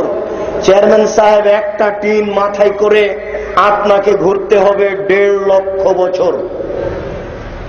মুরব্বী, আপনাকে বলি, এই জমি আপনি দ্রুত ছেড়ে দেন। এই জমি আপনি জোর করে দখল করেছেন। এরকম 7টা জমিন আপনার কাঁধে তুলে দেওয়া হবে আর আপনাকে বলা হবে এখন তুমি ঘুরো। এই 7টা জমিন কাঁধে নিয়ে ঘুরবেন।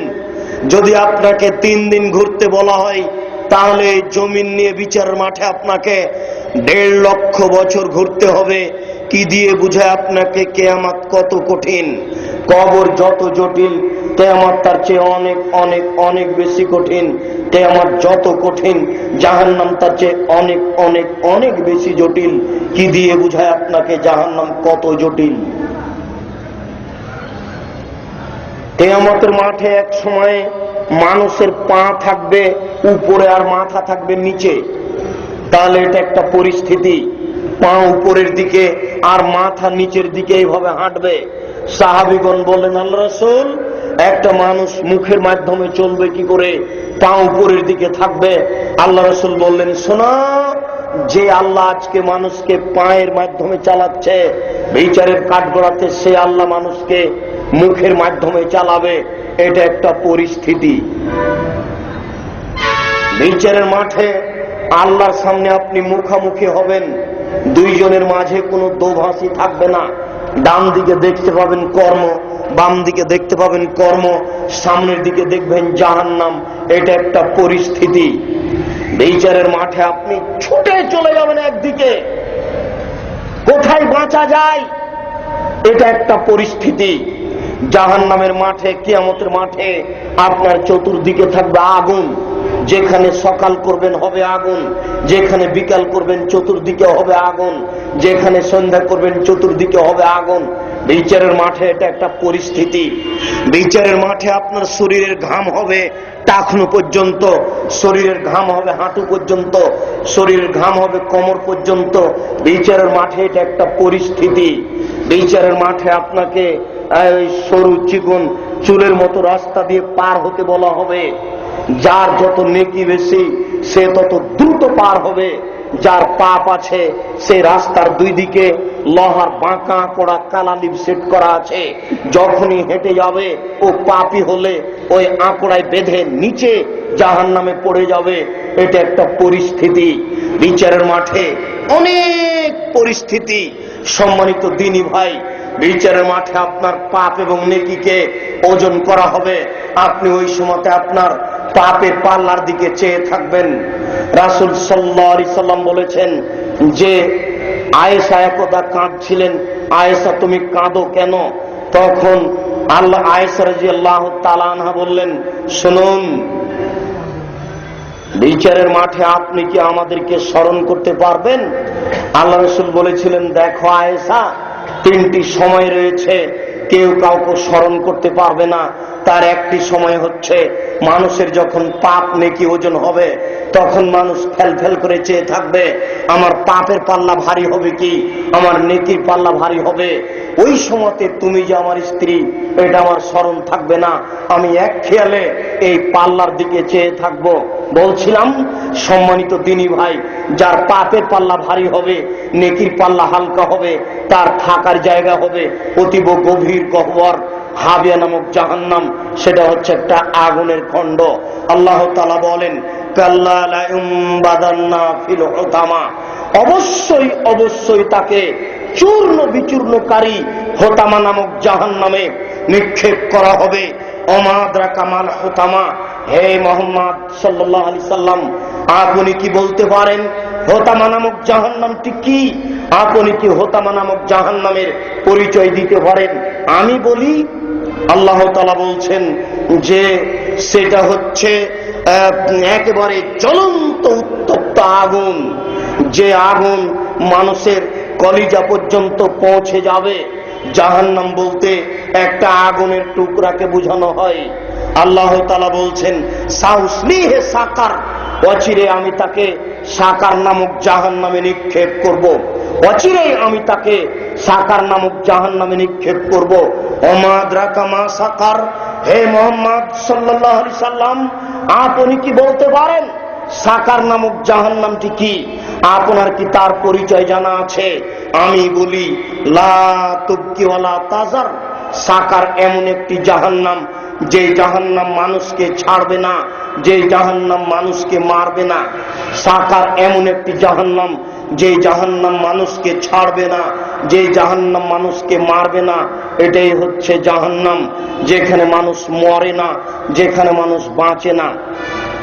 সম্মানিত উপস্থিতি, রাসূল সাল্লাল্লাহু আলাইহি ওয়াসাল্লাম এই কথাটাই বলেছেন যে জাক্কুম এমন একটি খাদ্য, যখন মানুষ খাবে গলায় বেঁধে যাবে, টেনে বের করতে পারবে না, জোর করে চেষ্টা করে ভিতরে দিতেও পারবে না, গিলতেও পারবে না। এটাই হচ্ছে মরবেও না, বাঁচবেও না। এই কথাটা আল্লাহ তাআলা অন্য জায়গায় বলেন, ওয়ায়াতিহিল মউত মিন কুল্লি মাকানিন ওয়া মা হুয়া বিমাইয়াত, মানুষকে জাহান্নামের চতুর্দিক থেকে মরণ ঘেরে ধরবে। তাহলে কেমন পরিস্থিতি হতে পারে যেখানে মানুষকে চতুর্দিক থেকে ঘেরে ধরবে। আল্লাহ তাআলা বলেন, লা ইয়ামুতু ফিহা ওয়া লা ইয়াহইয়া, মানুষ জাহান্নামে মরবে না, মানুষ জাহান্নামে বাঁচবেও না। সম্মানিত দিনী ভাই, আপনাকে দেখাচ্ছিলাম কোরআন মাজিদ থেকে জাহান্নামের পরিচয়। এবার আপনাকে রাসূলের পক্ষ থেকে জাহান্নামের পরিচয় দেখাই। আল্লাহ রাসূল বলছেন, ইন্না সাফরাতাল আযীমা লা তুলকা মিন সাফিরে জাহান্নাম।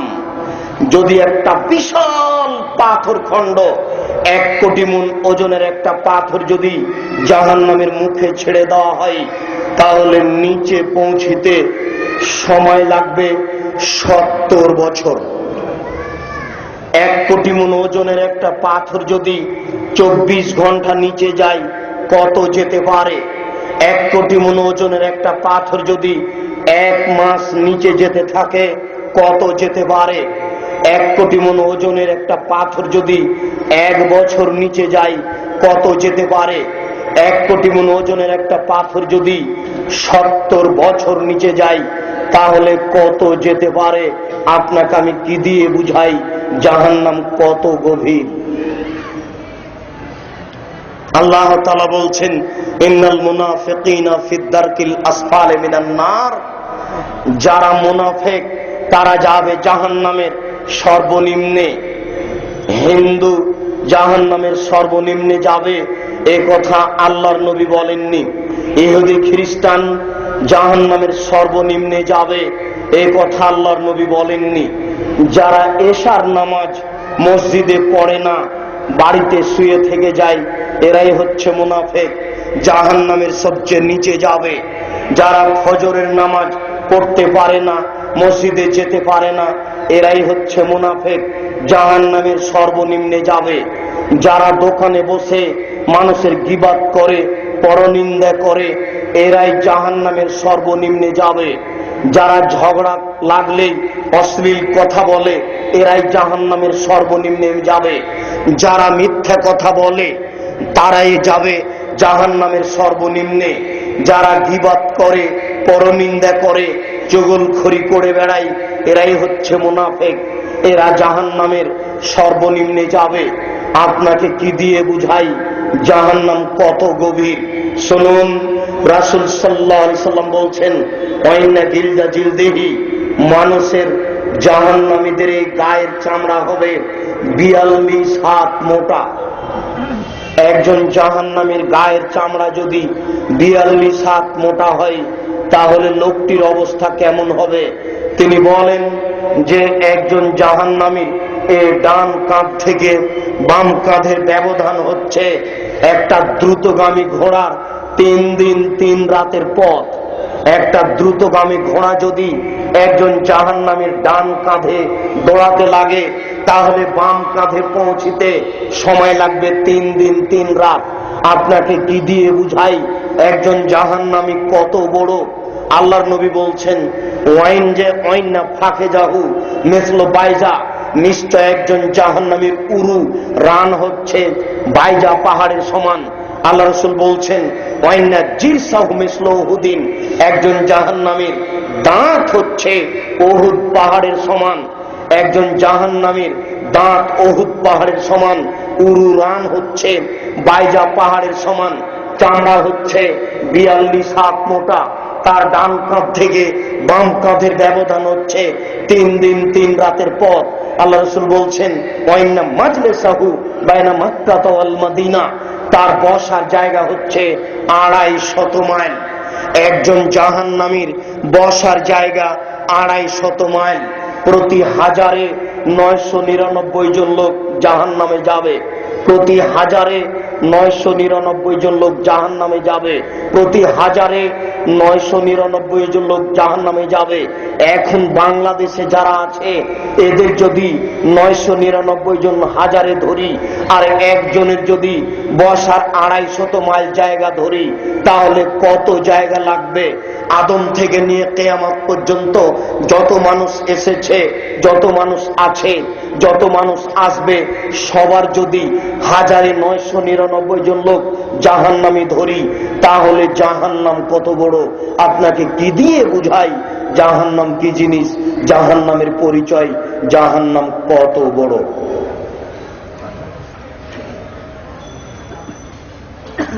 আল্লাহ রাসূল বলছেন, আমি যখন মেরাজে গেলাম তো উপরে গেলাম, তখন আমাকে জাহান্নাম দেখানো হলো। জাহান্নামে দেখছিলাম, এইভাবে উকি মেরে যখন জাহান্নাম দেখলাম, তখন দেখলাম যে শুধু নারী আর নারী, জাহান্নামে শুধু নারী পরিপূর্ণ। ওই যে আপনার মেয়ে বেগম রোকেয়া বলেছে যে বাইরে যেতে হবে, ঘরে থাকা চলবে না, পর্দা দেখাচ্ছে বেগম রোকেয়া। বেগম রোকেয়ার পর্দা আপনি জানেন না, শোনেননি? আল্লাহুস সামাদ, বেগম রোকেয়া শিক্ষার নামে কলঙ্ক। আপনারা তার জন্য ক্ষমা চান, আল্লাহ তাকে রক্ষা করুন। জানি না তার বাঁচার পথ কি। সে একজন পর্দাশীলের নারীকে ব্যঙ্গ করছে কিভাবে, একটু আপনাকে দেখাই। ট্রেন স্টেশনে অনেক নারী পুরুষ হজে যাবে, তাই কমলাপুর স্টেশনে গেছে। এবার যে পুরুষ নিয়ে যাবে সে একটু বাইরে গেছে, তখন একটা বড় চাদর দিয়ে পর্দাশীলা নারীদেরকে এইভাবে ঢেকে দেওয়া হয়েছে। একজন মুরব্বী মুন্সি মানুষ ওখানে দাঁড়িয়ে আছে। এবার স্টেশন থেকে একজন লোক বের হয়ে এসে যারা দেখাশোনা করে তারা বলছে, ও হাফিজি, মুরব্বী, ও হাফিজি, এগুলো বস্তা সরাও, এগুলো কিসের বস্তা? এই বলে লাথি মেরে চলে গেল। কিন্তু মহিলারা একটু উচ্চারণ করলো না, উ শব্দ করলো না লাথি খেয়ে। কেন? উ শব্দ করলে পর্দার ব্যাঘাত ঘটবে। যে স্টেশনের লোক মনে করলো এরা হচ্ছে বস্তা। বুঝতে পারেননি কথা? এরা একটা বড় চাদর দিয়ে ওদের ঢেকে দেওয়া হয়েছে, তখন বস্তার মতো মনে হচ্ছে। তো স্টেশনের ঘর থেকে লোকটা বের হয়ে এসে বলছে, হাফিজি, ট্রেন আসছে, বস্তা সরান, এগুলো কিসের বস্তা? এ বলে লাথি মেরে চলে গেল। এটা বেগম রোকেয়া পর্দা দেখাচ্ছেন আপনার মেয়ের। কমলাপুর স্টেশনে আপনি নেমেছেন, আপনার স্ত্রী খুব পর্দা করে, তা আপনি বলে গেছেন, এই শোনো, তুমি কোথাও যাবা না, আমি আসছি। আপনি স্টেশনে গিয়ে একটু দেরি হয়ে গেছে, আসতে দেরি হওয়াতে আপনার স্ত্রী খুব কাঁদছে, জোর করে চিৎকার করে কাঁদছে। মানুষেরা ছুটে আসলে ছুটে এসে বলছে, কি হয়েছে, কি হয়েছে, বলেন, বলেন কি হয়েছে। মহিলা কথা বলবে না পুরুষের সাথে, বললে পর্দার ব্যাঘাত ঘটবে। এবার মহিলার হাতে আছে একটা ব্যাগ, তোর স্বামীর নাম হচ্ছে আফতাব। আফতাব মানে সূর্য। এবার মহিলা স্বামীর নাম না বলে ব্যাগটাকে উপরের দিকে তুলে বলছে, আফতাব ব্যাগ, আমার স্বামীর নাম হচ্ছে আফতাব। তো ব্যাগ দিয়ে দেখাচ্ছে আফতাব ব্যাগ, মুখে কথা বলছে না, বারবার এইভাবে ব্যাগটা উপর দিকে উত্তোলন করে দেখাচ্ছে, আমার স্বামীর নাম হচ্ছে আফতাব, আফতাব ব্যাগ। মুখে কথা বলবে না, স্বামীর নাম আফতাব, আফতাব মানে সূর্য, আমার স্বামীর নাম আফতাব, কথা বলবে না মহিলা। বেগম রোকেয়া ব্যঙ্গ করছে আপনার স্ত্রীকে, আপনার মেয়েকে। স্কুল পাঠানো যাবে না, স্কুল পাঠালে ঢিঢি পড়ে যাবে গ্রামে। হায় হায় হায় হায় করেছো কি, মেয়েকে স্কুলে পাঠায় না। বেগম রোকেয়া আপনার নিন্দা করছে, মেয়েকে স্কুলে পাঠাতে হবে। চ্যালেঞ্জ করলাম জনাব, মেয়ে দিয়ে দেশ চালাতে হবে, কথা নবী বলেননি। মেয়ে দিয়ে অফিস আদালত কোর্ট কাছারি চালাতে হবে, কথা নবী বলেননি। শুনুন, মেয়ে দিয়ে প্রযুক্তি গ্রহণ করতে হবে, কথা নবী বলেননি। কয়েক লক্ষ কয়েক কোটি মেয়ের ভাত হচ্ছে গার্মেন্টসে। এই জন্য আপনি মনে করেন না যে গার্মেন্টস নারীর জন্য করলেন। অসম্ভব হতে পারে না। নারীকে উপার্জন করে খেতে হবে কথা নবী বলেননি, পুরুষ উপার্জন করে খাওয়াবে, এটাই নারী। নারী হচ্ছে সম্মানী জাতি, নারী হচ্ছে মর্যাদার জাতি, নারী হচ্ছে দামি বস্তু, নারী হচ্ছে উন্নত মানের বস্তু। গার্মেন্টসে এসে তার সাথে দেশের লোক জেনা করবে আর তাকে লাঠি মেরে সরাবে, এত ছোট জিনিস নারী নয়। এখান থেকে লন্ডন চলে যাবে নারী ডাক্তারি শেখার জন্য, সারা রাস্তা তার সাথে মানুষ জেনা করবে। এই জন্য নারীকে আল্লাহ সৃষ্টি করেননি। নারী মাঠে যাবে না, এটাই তিনি বলছেন। একজন নারী দেশ চালালে দেশে গজব নাজেল হবে, একজন নারী দেশের দায়িত্বশীল হলে দেশে গজব নাজেল হবে। আরে বাংলাদেশ একটা আশ্চর্য দেশ, এদেশের বড় জন নারী, আরে মেজ জন নারী, সেজ জন নারী। এত পাগল দেশ আমি আমার বর্তমান বুদ্ধিবিদ্যায় আমি জানি না এরকম দেশ কোথাও আছে। মাচার পথ নয়, উপরে আছেন কেন? কাপুরুষ উপরে আছেন কেন? মাটির নিচে চলে যান। এখন আপনার উপরে থাকা যাবে না, উপরে থাকার সময় শেষ, আপনাকে মাটির নিচে যেতে হবে। এই যুবক, কি পেয়েছো তুমি? তুমি কেন বলছো অমুকের চরিত্র ফুলের মতো পবিত্র? তুমি জানো ও তো জেনার ঘর থেকে বের হলো। তোমারও লজ্জা করা উচিত, তোমার ভেবে দেখা উচিত। যেই দিন বিদ্যা সম্পর্কে কথা বলবো সেই দিন আমি তোমাকে পূর্ণ বোঝানোর চেষ্টা করব। তুমি আজকেই তওবা করো। বিচারের মাঠ বড় কঠিন, জাহান্নাম বড় কঠিন। নারী দিয়ে জাহান্নাম পূর্ণ করা হবে। এখনো রাস্তায় হাঁটছে, ওটা আপনার মেয়ে, আপনার ইতস্তবোধ থাকা উচিত। মনে কিছু নিয়ে না, আপনি আমার দিনী ভাই, আপনার লজ্জাবোধের দাবি রাখি, আপনার ইতস্তবোধের দাবি রাখি। এখনো যে মেয়েটা দোকানের সামনে দাঁড়িয়ে আছে ওটা আপনার মেয়ে, ওটা হিন্দু নয়, ওটা ইহুদির মেয়ে নয়, ওটা খ্রিস্টানের মেয়ে নয়। আপনি কাপুরুষ, আপনি কাপুরুষ, আপনি কাপুরুষ, আপনি জাতির জন্য কলঙ্ক। আপনি বিবাহ করলেন কেন? আপনাকে আল্লাহ নবী বিবাহ করতে নিষেধ করেছেন। আপনার মতো কাপুরুষকে আল্লাহ রাসূল বিবাহ করতে নিষেধ করেছেন। আপনার মতো কাপুরুষকে আল্লাহ নবী বিবাহ করতে নিষেধ করেছেন। আল্লাহ রাসূল বলেছেন, ইয়া মাশারা শাবাব মান ইসতাতা মিনকুমুল বাত ফালিয়াতাজাওয়াজ। হে যুবক দল, যদি তোমাদের ক্ষমতা থাকে তাহলে বিবাহ করো। ক্ষমতা মানে পেশাবখানা থাকতে হবে, পায়খানা থাকতে হবে, গোসলখানা থাকতে হবে, বৈঠক থাকতে হবে, মোহর থাকতে হবে, ক্ষমতা থাকতে হবে। সাবধান, শাড়ি কিনতে হবে আমি কিনবো, তরকারি কিনতে হবে আমি কিনবো, আমি পুরুষ। যেদিকে চোখ ঘুরাবেন সেই দিকে স্ত্রী ঘুরবে, এর নাম সংসার। আপনি না পারলে আল্লাহ রাসূল বলছেন যে তুমি যদি না পারো তোমাকে রোজা রাখতে হবে। রোজাই হচ্ছে যৌবনকে ঠেকে রাখার মাধ্যম। আপনার মেয়ে মাঠে এসেছে, আপনি কাপুরুষ, বিচার আপনার হবেই। এই দিন চলে আসছে। শুনুন, হাত থেকে ঢেল ছুটে গেলে যেমন ঢেল ধরা যায় না, শ্বাস বন্ধ হয়ে গেলে তেমন পাপকে ঠেকানো যায় না। হাত থেকে ঢেল ছুটে গেলে যেমন ঢেল ধরা যায় না, শ্বাস বন্ধ হয়ে গেলে তেমন পাপকে ঠেকানো যায় না। রাজশাহী চাঁপায় নবমীর ভাষায় পাপ কারো বাপ নয়। পাপ আপনার সহযোগিতা করবে না। আল্লাহ রাসূল বলেছেন 3 শ্রেণীর মানুষ জান্নাতে যাবেই, 3 শ্রেণীর মানুষ জান্নাতে যাবেই, 3 শ্রেণীর মানুষ জান্নাতে যাবেই। তার এক শ্রেণীর মানুষ হচ্ছে যে রাতে আল্লাহর ভয়ে কাঁদে। আল্লাহ নবী বলছেন, গাভীর বাঁট থেকে দুধ বের করে ভিতরে ঢোকানো যেমন অসম্ভব। গাভীর বাঁট বুঝেন কি আপনারা? গাভীর বাঁট থেকে দুধ বের করে ভিতরে ঢোকানো যেমন অসম্ভব, রাতে যে কাঁদে তার জাহান্নামে যাওয়া তেমন অসম্ভব, সে জান্নাতে যাবেই। 2, বেগানা নারীকে দেখে যারা চক্ষু নিচু করে তারা জান্নাতে যাবেই।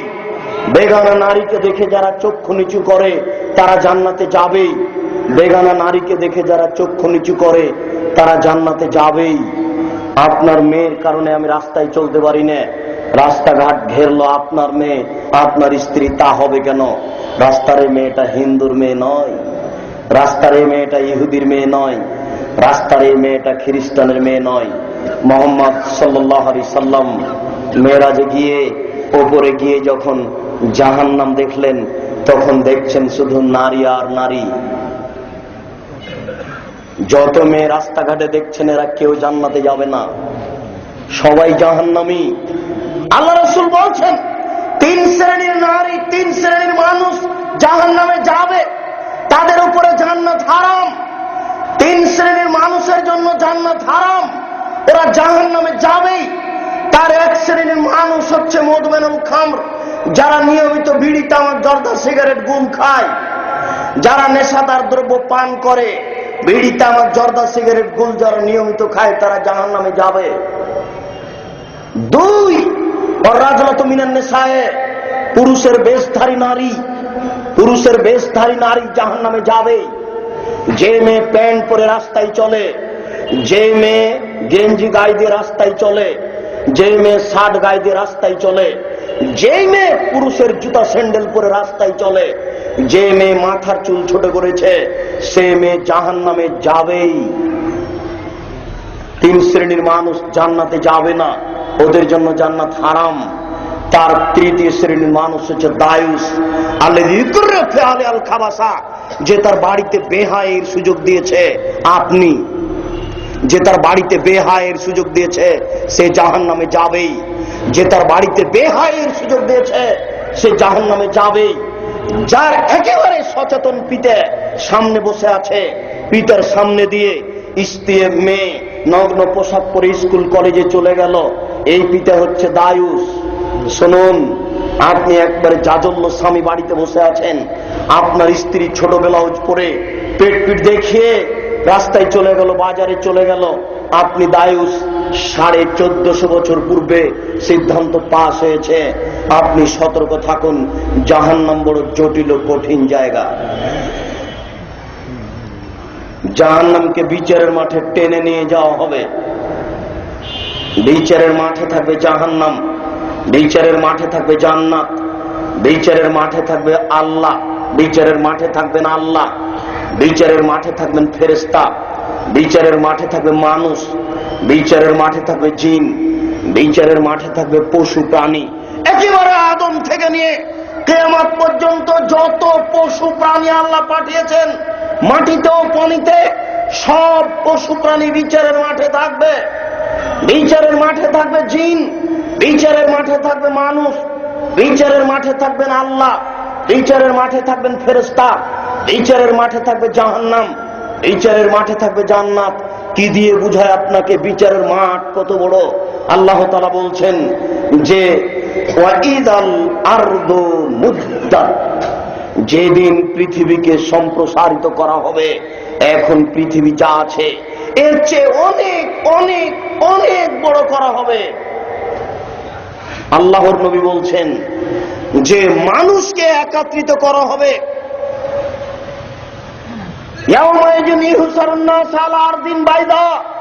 সাদা সমতল জমির উপরে মানুষকে একত্রিত করা হবে।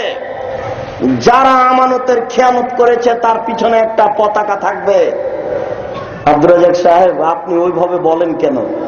চেয়ারম্যানের নামটা অত আপনি বলেন কেন? একজন আমাকে বলছে, দুঃখিত, আমি চেয়ারম্যানের নাম না হয় বললাম না, আপনি গ্রাম্য সর্দার, আপনারটা বলি। আচ্ছা, গ্রাম্য সর্দার থাক। ও হেডমাস্টার সাহেব, আপনারটা বলি। আপনি যদি 1 টাকা আত্মসাৎ করে থাকেন, বিচারের কাঠগড়াতে আপনার পিছনে একটা পতাকা থাকবে। ফেরেশতারা পতাকা লাগিয়ে দিবেন। পতাকা দেখে মানুষ বলবে এই হচ্ছে আত্মসাৎকারী। প্রত্যেক যারা দায়িত্বশীল, দায়িত্বে যারা আত্মসাৎ করেছে, তার পিছনে একটা পতাকা দেওয়া থাকবে। এই পতাকা প্রমাণ দিবে হচ্ছে গাদ্দার, আত্মসাৎকারী আত্মসাৎ করেছে। বিচারের মাঠ বড় কঠিন, জাহান্নাম বড় কঠিন। জাহান্নামকে বিচারের মাঠে টেনে নিয়ে যাওয়া হবে। আল্লাহ তাআলা বলছেন ওয়াজিআ ইয়াওমাইযিন বিজাহান্নাম, বিচারের মাঠে জাহান্নামকে টেনে হেঁচড়ে নিয়ে যাওয়া হবে। আব্দুল্লাহ ইবনে মাসউদ রাদিয়াল্লাহু তাআলা আনহু বলেন, আল্লাহ রাসূল বলেছেন ইয়াউমুল কিয়ামাহ জাহান্নাম, বিচারের মাঠে জাহান্নামকে টেনে হেঁচড়ে নিয়ে যাওয়া হবে। ওয়ালা হাসাবুন আলফা জামাম, এই জাহান্নামের গায়ে 70,000 লোহার রশি লাগানো থাকবে। মা কুল্লে সিমামিন সাবুন আলফামান, প্রত্যেক রশির সাথে 70,000 ফেরেশতা থাকবেন। এক একজন ফেরেশতা এত ক্ষমতার অধিকারী, এই বিশাল পৃথিবীতে এইভাবে হাত ঢুকিয়ে গোটা পৃথিবীকে উল্টে দিতে পারেন। এক একজন ফেরেশতা এত ক্ষমতার অধিকারী। জাহান্নামের গায়ে থাকবে 70,000 লোহার রশি। সেদিন আমার এক বন্ধুর সাথে একটা প্রোগ্রামে আমরা চিটাগাং যাচ্ছি। তো যে বিমানবন্দরে যে যখন আপনার ওই বিমানগুলো নামে বা ওখানে দাঁড়িয়ে থাকে, তখন ওর গায়ের সাথে একটা রশি লাগিয়ে পাশে একটা মেশিনকে দাঁড় করে খাড় করে রাখা হয়, দেখেন না? ঠিক ওই রশিটা দেখে আমার মনে হয় যে এই জাহান্নামের রশিগুলো এমনটাই হতে পারে। আপনি যদি ওই এয়ারপোর্টে যান চিটাগাং, তাহলে ওই যে বড় বড় লোহার জিঞ্জির দিয়ে আপনার ওই জাহাজগুলোকে লঙ্গর দিয়ে আটকে রাখা হয়েছে, এই জিঞ্জিরগুলো দেখে মনে হবে যে জাহান্নামের গায়ের রশিগুলি এমন হতে পারে। জাহান্নামের গায়ে লোহার রশি দেওয়া থাকবে, তাহলে জাহান্নাম এখন কোথায় আছে? সপ্তম আকাশের উপরে থাক, সপ্তম জমিনের নিচে থাক, জাহান্নাম রেডি করা আছে, জান্নাত রেডি করা আছে। আল্লাহর নবী জান্নাতে ঢুকলেন, ঢুকে ঘুরতে ঘুরতে দেখলেন একটা সুন্দর টকটকে ঝকঝকে ঘর, পাশে একজন বৃদ্ধা মহিলা। ও মহিলা বলতে পারো ঘরটা কার? জি, এই ঘরটা উমারের। আল্লাহ রাসূল বলছেন, বাপ রে বাপ, ঘরের বাহির এত সুন্দর, ভেতরই বা কত সুন্দর। আমার একটু ইচ্ছা হলো ভিতরে ঢুকি, তারপরে মনে পড়লো এত বড় মানুষের ঘরে ঢুকবো। তিনি উমারের আত্মমর্যাদাকে লক্ষ্য করে ঢুকলেন না, ফিরে এসে বলছেন, উমার, জান্নাতে তোমার ঘরটা দেখলাম, আমার ইচ্ছা হলো যে আমি তোমার ঘরটা একটু দেখি, কিন্তু আমার আবার চিন্তা হলো এত বড় মানুষের ঘরে ঢুকবো, বাপরে বাপ, এত বড় মানুষের ঘরে ঢুকবো। তো উমার বলছেন, আল্লাহ রাসূল, আপনি আমার আত্মমর্যাদাকে লক্ষ্য করেন। এই কথা বলে উমার রাদিয়াল্লাহু তাআলা কাঁদতে লাগলেন। আমি আপনাকে বলতে চাচ্ছি যে আল্লাহ রাসূল জান্নাত দেখলেন। আল্লাহ রাসূল ফজরের টাইমে সালাতের পরে বলছেন, বেলাল, জি শোনো, তুমি একটু বলো তো কি আমল করো যে আমলের ব্যাপারে তুমি আশাবাদী।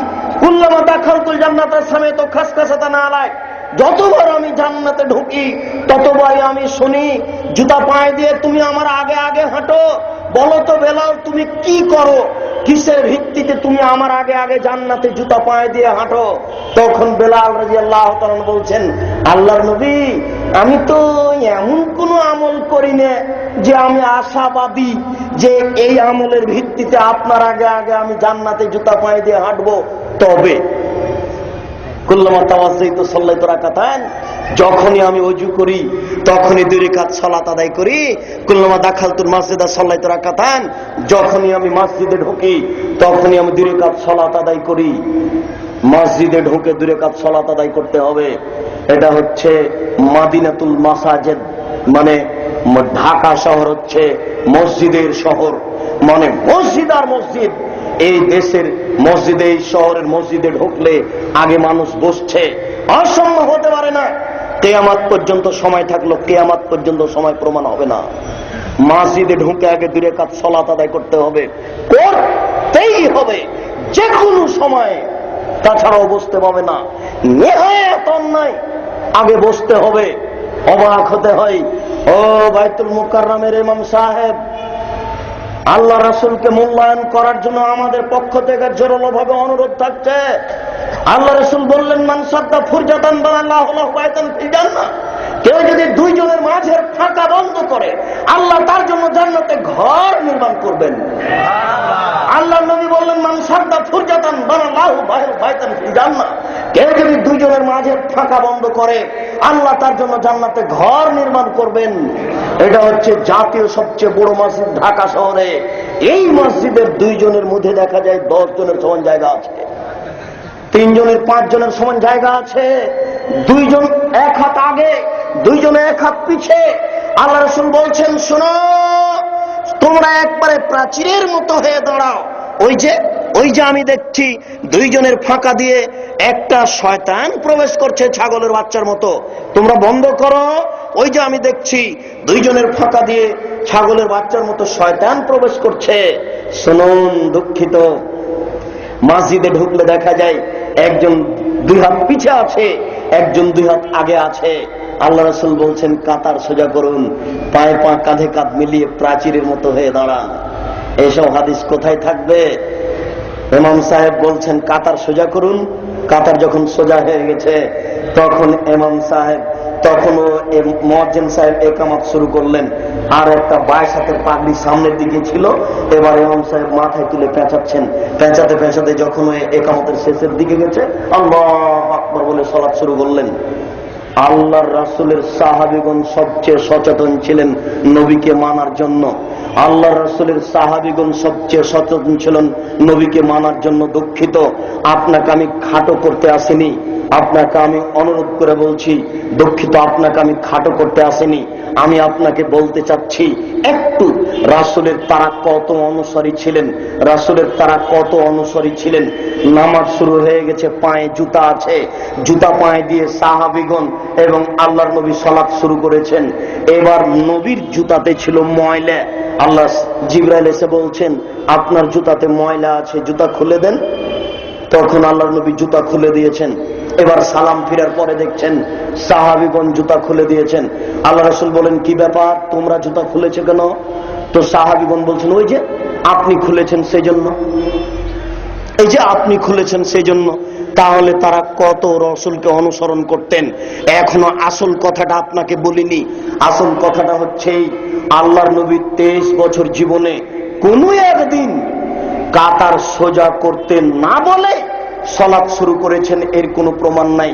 আল্লাহ রাসূল কোনো একদিন 23 বছর জীবনে কাতার সোজা করতে না বলে, প্রাচীরের মতো দাঁড়াতে না বলে সালাত শুরু করেছেন এর প্রমাণ নেই।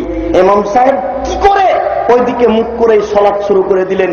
ইমাম সাহেবকে মুক্তাদির মুখামুখি হতে হবে এবং বলতে হবে প্রাচীরের মতো হয়ে দাঁড়ান, কাঁধে কাঁধ মিলিয়ে দাঁড়ান, ফাঁকা বন্ধ করুন, সফুফাকুম অতারাসু অশুদ্ধু খেলালাকুম অখেলালা বাইনিকুম, তোমরা দুইজনের ফাঁকা বন্ধ করো। আমি ছাগলের মতো শয়তানকে বাচ্চার মতো প্রবেশ করতে দেখছি। কত হাদিস দিবেন, প্রত্যেকটা হাদিস গ্রন্থের একটা অনুচ্ছেদ আছে। এরপরেও কেন এমনটা হচ্ছে?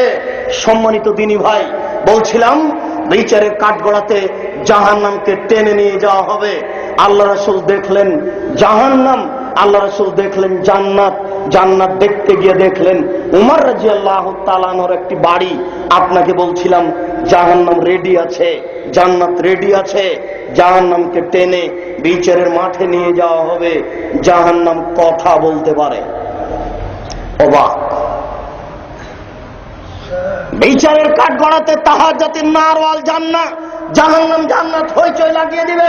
জাহান্নাম বলবে আল্লাহ বুঝলাম না, এসব অত্যাচারী সীমা লঙ্ঘনকারী আমার ভিতরে কেন? আল্লাহ এসব অত্যাচারী সীমা লঙ্ঘনকারী আমার ভিতরে কেন?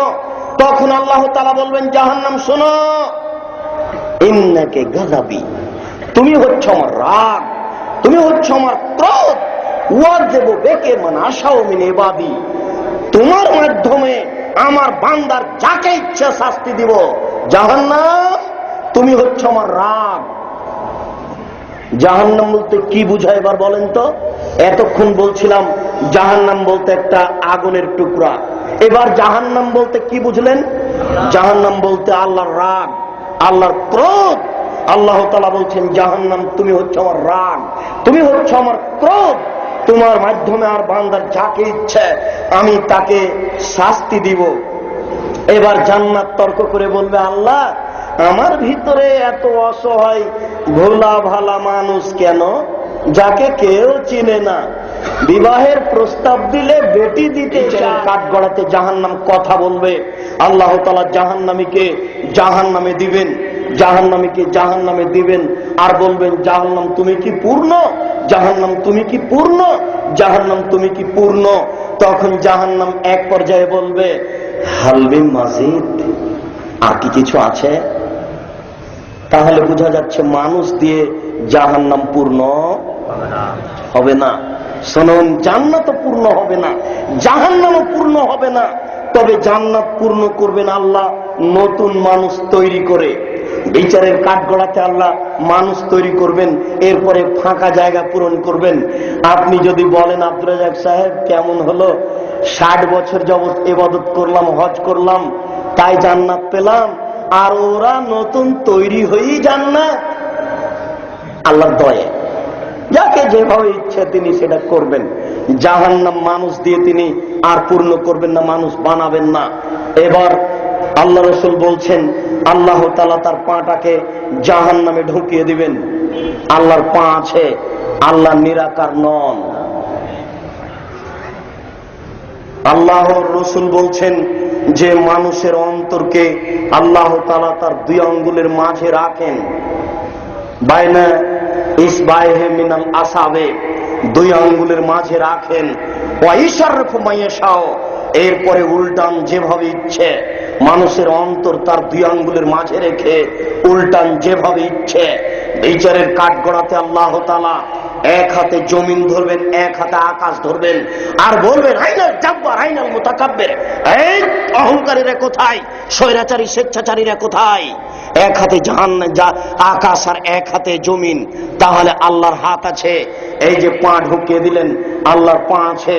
বই পুস্তকে লেখা আছে এটা কুদরতি পা, কুদরতি হাত। এরকম তর্জমার প্রয়োজন নেই, হুবাহু এটাই বুঝি, এটাই সবচেয়ে ভালো হবে। অনেক হাদিস, অনেক আয়াত। আমি বলছিলাম তখন আল্লাহ তাআলা পা জাহান্নামে ঢুকিয়ে দিবেন। এবার জাহান্নাম বলবে, তাক তাক তাক, যথেষ্ট যথেষ্ট যথেষ্ট। দেখেন জাহান্নাম কথা বলতে পারে। এখনই জাহান্নাম বলল, আর কি কিছু আছে? আবার জাহান্নাম বলছে যথেষ্ট যথেষ্ট। এখনই জাহান্নাম আল্লাহর সামনে তর্ক লাগিয়ে দিয়েছে যে আমার ভিতরে স্বৈরাচারী কেন।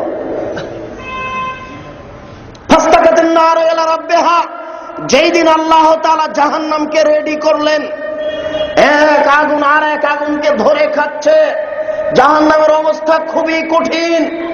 আল্লাহ তাআলা জাহান্নাম রেডি করার পরে জিবরাইলকে বললেন, জিবরাইল, আমি জাহান্নাম প্রস্তুত করেছি, একটু দেখে আসো।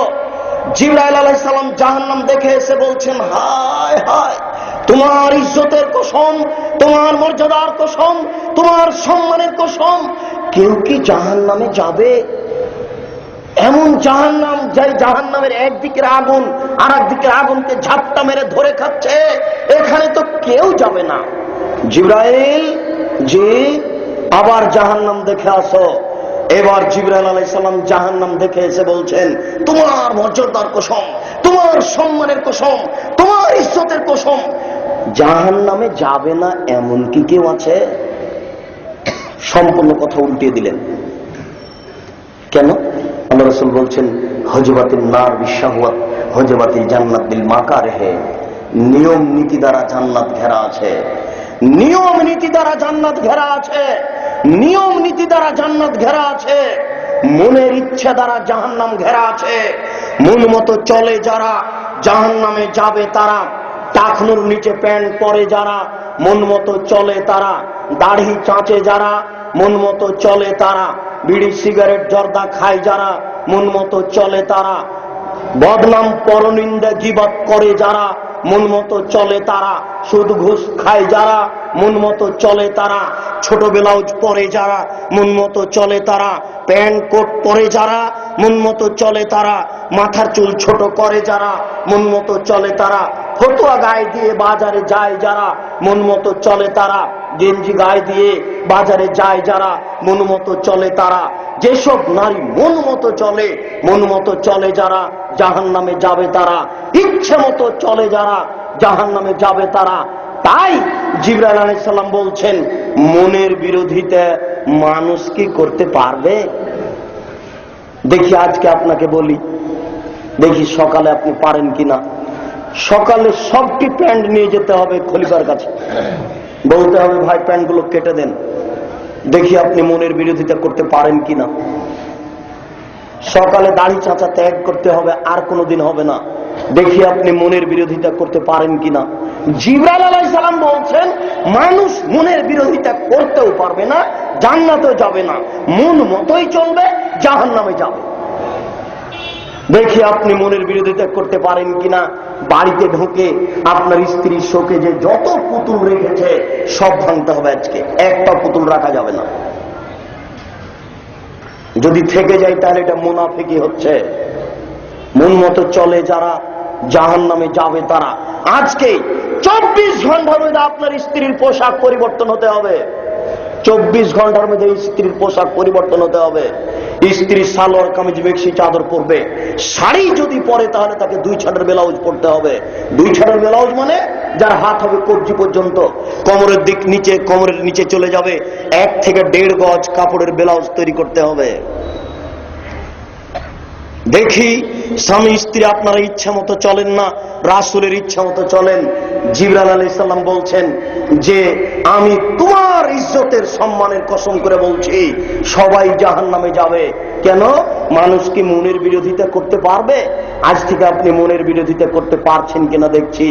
যুবক, তোমাকে বলে গেছি, তোমার বেশি টাকা আছে বড় ব্যবসা করো, কম টাকা আছে কলা বিক্রি করে খাও, তার চেয়ে কম টাকা আছে চকলেট বিক্রি করে খাও, টাকা যদি না থাকে দিন মজুরি করে খাও। সকালে কমলাপুর স্টেশনে চলে যাবা, মানুষের ব্যাগটা ধরে ধরে ট্রেনে তুলে দিবা, মানুষ তোমাকে 10 টাকা করে দিবে। সারাদিন ব্যাগ ট্রেনে তুলে দিলে তোমার 300 টাকা হবে। দিন মজুরি করে খাও। দিন মজুরি করে যদি খেতে না পারো ভিক্ষা করে খাও, তোমার ভিক্ষা করে খাওয়া ভালো, ডেস্টিনিতে নাম দেওয়া ভালো নয়। যুবক, জায়গা পাও না তুমি? শোনো যুবক, তুমি নিজেকে সতর্ক সাবধান করো। বিচার একদিন হবেই, সেই দিন চলে আসছে, সেই দিন আর দূরে নাই। আর দুনিয়া মুদবেরাতুন ওয়াল আখিরাতু মুকবিলা, পরকাল আপনার দিকে ধাওয়া করে আসছে। পৃথিবী আপনাকে পিঠ দেখে পালিয়ে যাচ্ছে। যে পালিয়ে যায় তার পিঠ দেখা যায়, যে আসে তার মুখ দেখা যায়। পরকাল আসছে, পৃথিবী আপনার কাছ থেকে পালিয়ে যাচ্ছে। আর দুনিয়া আমাল ওয়ালা হিসাব ওয়াল আখিরাতু হিসাবুন ওয়াল আমাল, বিচারের কাঠ গড়াতে শুধু হিসাব দিতে হবে, ওখানে কোনো কর্ম চলে না। দুনিয়াতে শুধু কর্ম চলে, এখানে কোনো হিসাব চলে না। সারাদিন কি করেছেন কোথাও হিসাব দেওয়া লাগে না। হে আমার দিনী ভাই বোন, অনুরোধ করে বলছি, 24 ঘন্টা কি করেছেন কোনো হিসাব দেওয়া লাগে না, শুধু কর্ম আর কর্ম। দুনিয়া হচ্ছে কর্মের জায়গা, এখানে কোনো হিসাব লাগে না। পরকাল হচ্ছে হিসাবের জায়গা, সেখানে কোনো কর্ম চলে না। জাহান্নামকে টেনে বিচারের মাঠে নিয়ে যাওয়া হবে। জাহান্নাম কথা বলতে পারে, জাহান্নামের খড়ি হবে মানুষ ও পাথর। আল্লাহ তাআলা বলছেন ওকুদুহান নাস ওয়াল হিজারা, মানুষের খড়ি হচ্ছে মানুষ ও পাথর, জাহান্নামের খড়ি হচ্ছে মানুষ ও পাথর। আপনি বলবেন আব্দুর রাজ্জাক সাহেব, মানুষ না হয় পাপ করেছে জাহান্নামে যাবে, পাথর কি পাপ করলো, পাথর কেন যাবে? দুঃখিত, আপনার ভাইয়ের নাম আহমদ। আহমদের আপনি 1000 মূর্তি তৈরি করেছেন। বিচারের কাঠগড়াতে আপনাকে পিটিয়ে প্রত্যেকটা মূর্তিতে আত্মা দিতে বাধ্য করা হবে। বিচারের কাঠগড়াতে পিটিয়ে আপনাকে প্রত্যেকটা আত্মাতে মূর্তিতে আত্মা দিতে বাধ্য করা হবে। আপনি পারবেন না, তখন আল্লাহ তাআলা সমস্ত মূর্তিতে আত্মা দিবেন। এবার আপনার চাচার নাম আহমদ, 1000 মূর্তি হয়েছে। বলেন তো আপনার চাচা এবার কতটি হলো? 1000 হলো। সবাই এখন জীবিত। আপনাকে পিটিয়ে মূর্তি দিতে বলা হয়েছে, আপনি পারবেন না, আল্লাহ নিজে দিবেন। এবার সব মূর্তিকে আল্লাহ জাহান্নামে দিবেন, আর আপনাকে বলবেন ঠেকা দেখি, তোকে তো দিয়েছি, তোর নেতাকেও দিয়েছি, ঠেকা দেখি। আপনাকে অপমান করার জন্য। সম্মানিত দিনী ভাই, মানুষ জাহান্নামে যাবে, পাথর কেন জাহান্নামে যাবে? যত মূর্তি আছে, পাবনা মেন্টাল হাসপাতালের পিছনে ঠাকুর অনুকূল চন্দ্রের মূর্তি, ঠাকুর অনুকূল চন্দ্রের মূর্তিকে জাহান্নামে দেওয়া বলা হবে ঠেকাও। লাত, মানাত, উজ্জা, হবল, এসব মূর্তিকে জাহান্নামে দেওয়া হবে, বলা হবে ঠেকাও। নাসর, এগুস, এইসব মূর্তিকে জাহান্নামে দেওয়া হবে, আপনাকে বলা হবে ঠেকাও। সরস্বতী, ভগবতী, কালী, দুর্গা, এদেরকে জাহান্নামে দেওয়া হবে, আপনাকে বলা হবে ঠেকাও। শুনুন, বিচারের কাঠগড়াতে সবার হাত পিছন দিকে বেঁধে জাহান্নামে নিয়ে যাওয়া হবে।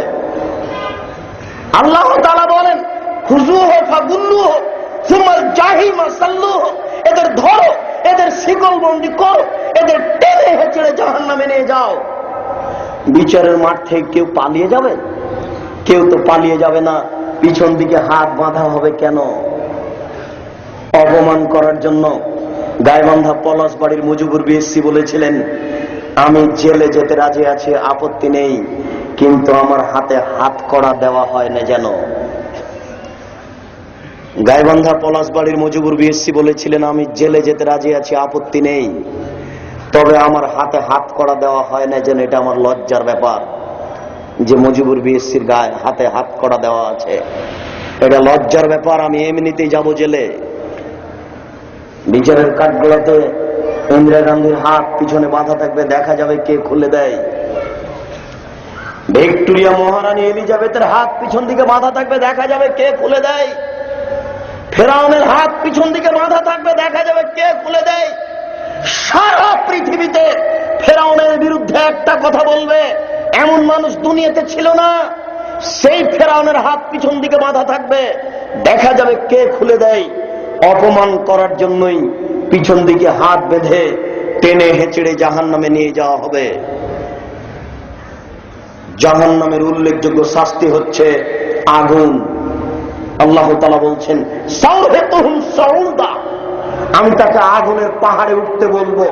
বিশাল বিশাল আগুনের পাহাড় আছে, উঠে চলে যাবে, আবার নামবে, আবার উঠবে, আবার নামবে। আল্লাহ তাআলা বলছেন, ফালাম্মা নাজিজাত জুলুদুহুম বাদদালনাহুম জুলুদান গায়রাহা, আগুন দিয়ে আমি তার চামড়াকে পুড়িয়ে দিব, আবার ঠিক করব, আবার জ্বালিয়ে দিব, আবার ঠিক করব। শুধু এই কাজ হতে থাকবে। আল্লাহর নবী বলছেন, মিনহুম মায়াকুনু ইলা কাবাইহে, কারো কারো জাহান্নামের আগুন হবে টাকনু পর্যন্ত। অমিনহুম মায়াকুনু ইলা রুকবাতাইহে, কারো কারো জাহান্নামের আগুন হবে হাঁটু পর্যন্ত। অমিনহুম মায়াকুনু ইলা হাকওয়াইহে, কারো কারো জাহান্নামের আগুন হবে কোমর পর্যন্ত। অমিনহুম মায়াকুনু ইলা তারকুকাতিহি, কারো কারো জাহান্নামের আগুন হবে নাক গলা পর্যন্ত। রাসূল সাল্লাল্লাহু আলাইহি সাল্লাম বলছেন, দুনিয়ার আগুনের চেয়ে জাহান্নামের আগুনের ক্ষমতা 69 গুণ বেশি। দুনিয়ার আগুনের চেয়ে জাহান্নামের আগুনের ক্ষমতা 69 গুণ বেশি। শুনুন, খড় দিয়ে ভাত রান্না করলে যা সময় লাগবে, খড়ি দিয়ে ভাত রান্না করলে তার চেয়ে কম সময় লাগবে। তেঁতুল কাঠের খড়ি দিয়ে ভাত রান্না করলে তার চেয়ে কম সময় লাগবে। কেরোসিন তেল দিয়ে ভাত রান্না করলে যত সময় লাগবে, গ্যাসে ভাত রান্না করলে তার চেয়ে কম সময় লাগবে। তাহলে বোঝা যাচ্ছে যে আগুনের ক্ষমতার কমবেশ আছে। দুনিয়াতে যে আগুন আছে তার চেয়ে 69 গুণ বেশি আগুনে ক্ষমতা দেওয়া হবে। আগুন দিয়ে মানুষকে পোড়ানো হবে। কেন আপনাকে আমি বুঝাতে পারি না এটা কত কঠিন। এই অবস্থায় মানুষ খেতে চাইতে থাকবে, খেতে চাইতে চাইতে প্রায় 1000 বছর হয়ে যাবে। তখন আল্লাহ তাআলা জাক্কুম গাছ তাকে খেতে দিবেন। আল্লাহ তাআলা বলছেন, জাক্কুম গাছ জাহান্নামের নিচে থেকে গজিয়ে উঠে, পানির ভিতর থেকে ঘাস গজিয়ে উঠে। আপনারা দেখেছেন নদীর পাশে, আপনাদের বাড়ি কিনা, নদীর পাশে গেলে দেখা যায় যে পানির ভিতর থেকে একটা ঘাস গজিয়ে উপরে উঠে ভাসছে, দেখতে পান না? ঠিক ওইরকমই আগুনের ভিতর থেকে একটা গাছ বের হয়ে উপরে চলে আসবে। এর নাম হচ্ছে জাক্কুম গাছ। এই গাছের ফল হচ্ছে শয়তানের মাথার মতো। আল্লাহ তাআলা বলছেন, রউসহা, তার মাথা হচ্ছে শয়তান, ফল হচ্ছে শয়তান। তালওয়াহা কারুসি শায়াতিন, জাহান্নামে জাক্কুম গাছের ফল হচ্ছে শয়তানের মাথার মতো। মাওলানা আবুল আলা মওদুদি রাহিমাহুল্লাহ বলেছেন, এটা একটা রূপক কথা, শয়তানের মাথার মতো। এটা কেমন কথা হলো? আমরা তো শয়তানের মাথাকে দেখিনি, এটা কেমন কথা হলো? বিদ্বানগণ বলছেন, শয়তানের মাথার মতো মানে খারাপ, শয়তানের মাথার মতো মানে খারাপ, শয়তানের মাথার মতো মানে খারাপ। আবুল আলা মওদুদী রাহিমাহুল্লাহ বলছেন, আরে না না, মানুষ যেমন রূপক কথা বলে ও বুঝে, আল্লাহ তেমন রূপক কথা বলেন। মানুষ যেমন বলে যে লোকটা এত ভালো, লোকটা এত ভালো, লোকটা এত সুন্দর, মনে হচ্ছে যেন ফেরেশতা। কেউ তো কোনোদিন ফেরেশতাকে দেখেনি, তবু বলে আর বুঝে। মানুষ বলে মেয়েটা এত সুন্দরী, মেয়েটা এত সুন্দরী, মনে হচ্ছে যেন পরী। কেউ তো পরীকে দেখেনি, বলে আর বুঝে। মানুষ বলে মেয়েটা এত কুৎসিত, মেয়েটা এত কুৎসিত, মনে হচ্ছে যেন পেতনি। কেউ তো পেতনিকে দেখেনি, তবুও বলে ও বুঝে। এটা যেমন মানুষ বলে ও বুঝে, তেমন আল্লাহ এখানে রূপক কথা বলেছেন। এটা তার চিন্তা ভাবনা। বলছিলাম জাহান্নামে জাক্কুম গাছের ফল হবে শয়তানের মাথার মতো। আমি এটা আজকে আপনাকে খুব একটা ভালো বুঝাতে পারছি না। আমি চাঁপাইনবাবগঞ্জের মানুষ হলে আপনাকে কাছাকাছি একটু বোঝানোর চেষ্টা করতাম। তবু আমি চেষ্টা করি, দেখি। আমরা গ্রামের ছেলে, নদীতে গোসল করতাম, নদীতে যেতাম, দেখতাম নদীতে পানির ধারে কিছু কিছু গাছ বের হয়। সেই গাছে একটা ফল আসে, ফলগুলি এরকম ছোট ছোট, পেকে গেলে ফলটা লাল হয়ে যায়। ফলের ভিতরে যে বীজ আছে সেগুলি বেগুনের বীজের মতো, বেগুনের বীজের মতো সেই ফলটা। আমরা তাকে গুঠে বেগুন বলি। ওই গাছটা পেকে গেলে শুধু একেবারে কাঁটা আর কাঁটা, অন্য কিছু দেখা যায় না, অন্য কিছু বোঝা যায় না। ঠিক গাছ, জাক্কুম গাছ এমন হতে পারে, শুধু কাঁটা আর কাঁটা। এই গাছটাকে খাদ্য হিসেবে খেতে দেওয়া হবে। মুখে দেওয়ার সাথে সাথে গলায় বেঁধে যাবে, ভিতরেও যাবে না, টেনেও বের করা যাবে না, ভিতরেও যাবে না, টেনেও বের করা যাবে না। এখনই যদি আপনার গলায় একটু হাড় বেঁধে যায় তাহলে কেমন হবে?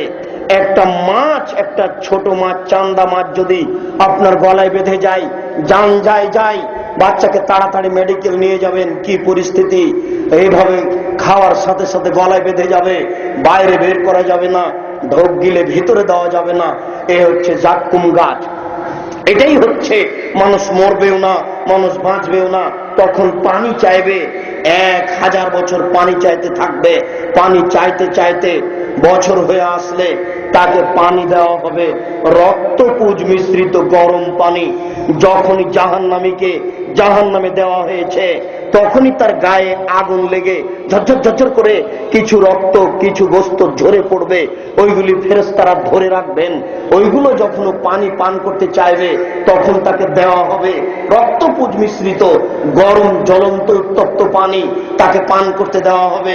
আল্লাহ তাআলা বলছেন, ফাসুকু মান হামিমা ফাকাত্তা মাহুম, পান করাও তাকে ঠান্ডা উত্তপ্ত, গরম উত্তপ্ত পানি পান করো। এভাবে পান করার সাথে সাথে সব নাড়ি ভুড়ি ঝরে পড়ে যাবে, শুধু হাড় দাঁড়িয়ে থাকবে। শুনুন, এই পানির গিলাসটা মুখের পাশে আনতেই নিচের ঠোঁট ঝুলে নাভির দিকে যাবে, উঁচু উপরের ঠোঁট জড়িয়ে উপর দিকে চলে যাবে। পানি ভিতরে দেওয়ার সাথে সাথে সব গোস্তর রক্ত ঝরে পড়ে যাবে, হাড় দাঁড়িয়ে থাকবে। আপনাকে কি দিয়ে বুঝাই এটা কত গরম পানি? সম্মানিত দিনী ভাই, আপনাকে এইভাবে জাহান্নামীকে এইভাবে শাস্তি দেওয়া হবে। এরপরে আছে আপনার জাহান্নামে বিচ্ছু। একবার দংশন করলে 40 বছর ব্যথা থাকবে। জাহান্নামে আপনার সাপ আছে উটের সমান, একবার দংশন করলে 40 বছর ব্যথা থাকবে। শুনুন, জাহান্নামে মাকামে হাতুড় আছে। কবরের হাতুড়ের নাম হচ্ছে মিত্রা। যারা কাঠ মিস্ত্রির কাজ করে তাদের হাতে একটা ছোট হাতুড় থাকে, এটা হচ্ছে মিত্রা। এর ব্যাপারে আল্লাহ রাসূল বলছেন, এই মিত্রাকে ছোট হাতুড় দিয়ে যদি হিমালয়ের মতো পাহাড়ে মারা হয় তাহলে পাহাড় ধুলা হয়ে যাবে। আর জাহান্নামের হাতুড়ের ব্যাপারে বলা হয়েছে মাকামে। আগে ঢাকা শহরে চাঁপাইনবাবগঞ্জ থেকে লোক আসতো আপনার গাড়ির চাকা বানানোর জন্য। গরুর গাড়ির চাকা দেখেছেন কোনোদিন? গরুর গাড়ির চাকা বানানোর জন্য ওই চাকার বাহির থেকে একটা কাঠ ঢোকানোর জন্য যে হাতুড়টা ব্যবহার করা হয় তাকে বলা হয় হাম্বল। এই হাম্বল দিয়ে তাকে মারা হবে। আপনাকে কি দিয়ে বুঝাই? জাহান্নামের এসব শাস্তি। এই জন্য আল্লাহ রাসূল যখনই সালাতে সালাম ফিরতেন, সালাম ফিরার পূর্বে বলতেন, আল্লাহুম্মা ইন্নী আউযু বিকা মিন আযাবি জাহান্নাম। হে আল্লাহ, আমি তোমার কাছে জাহান্নামের শাস্তি থেকে বাঁচতে চাই।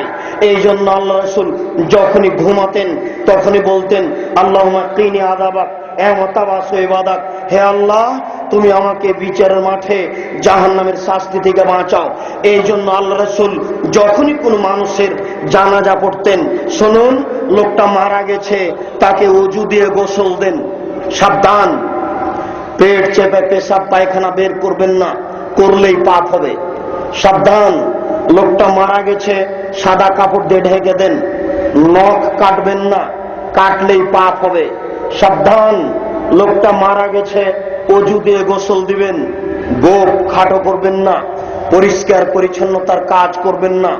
শ্বাস বন্ধ, বিধান বন্ধ, শ্বাস বন্ধ, বিধান বন্ধ, কোন বিধান এখন পালন করা যাবে না।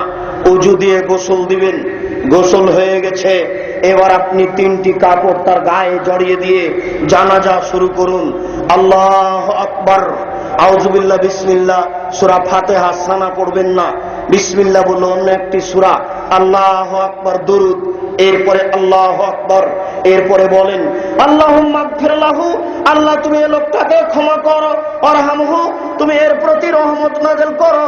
ওয়াফিহি ওয়াফি আনহু, তুমি এর প্রতি নিরাপত্তা অবতীর্ণ করো। আল্লাহ তুমি একে মাফ করো।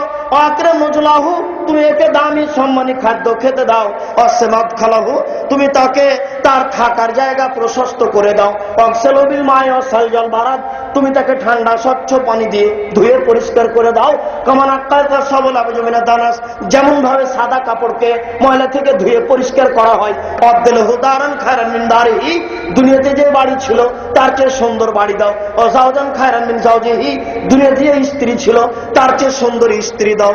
ও আহলান মিন আহলিহি, দুনিয়াতে যে পরিবার ছিল তার চেয়ে সুন্দর পরিবার দাও। ও আযমিন আযাবিল কবর, আল্লাহ তুমি তাকে কবরের শাস্তি থেকে বাঁচাও। ও মিন আযাবিন নার, আল্লাহ তুমি তাকে জাহান্নামের শাস্তি থেকে বাঁচাও।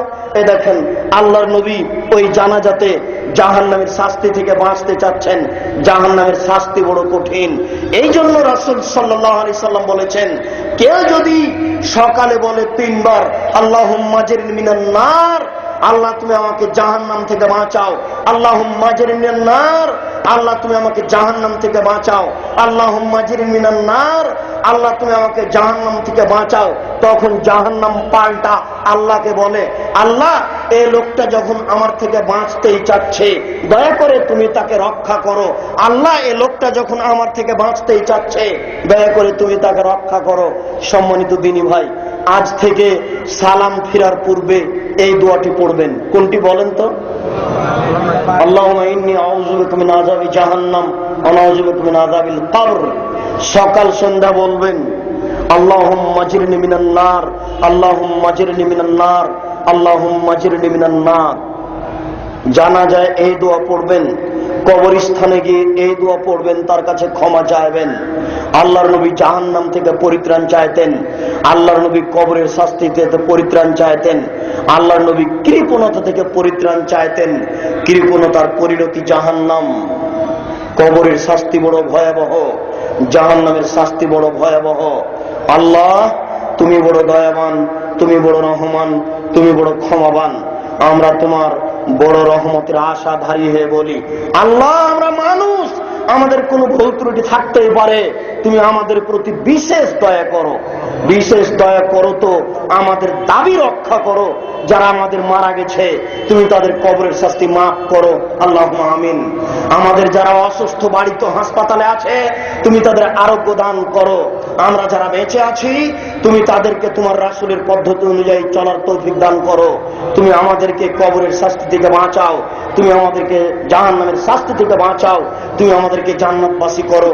এ দাবি, এ দাওয়া, এ দোয়া তোমার দরবারে রেখে আজকের সংক্ষিপ্ত আলোচনা এখানে শেষ করলাম।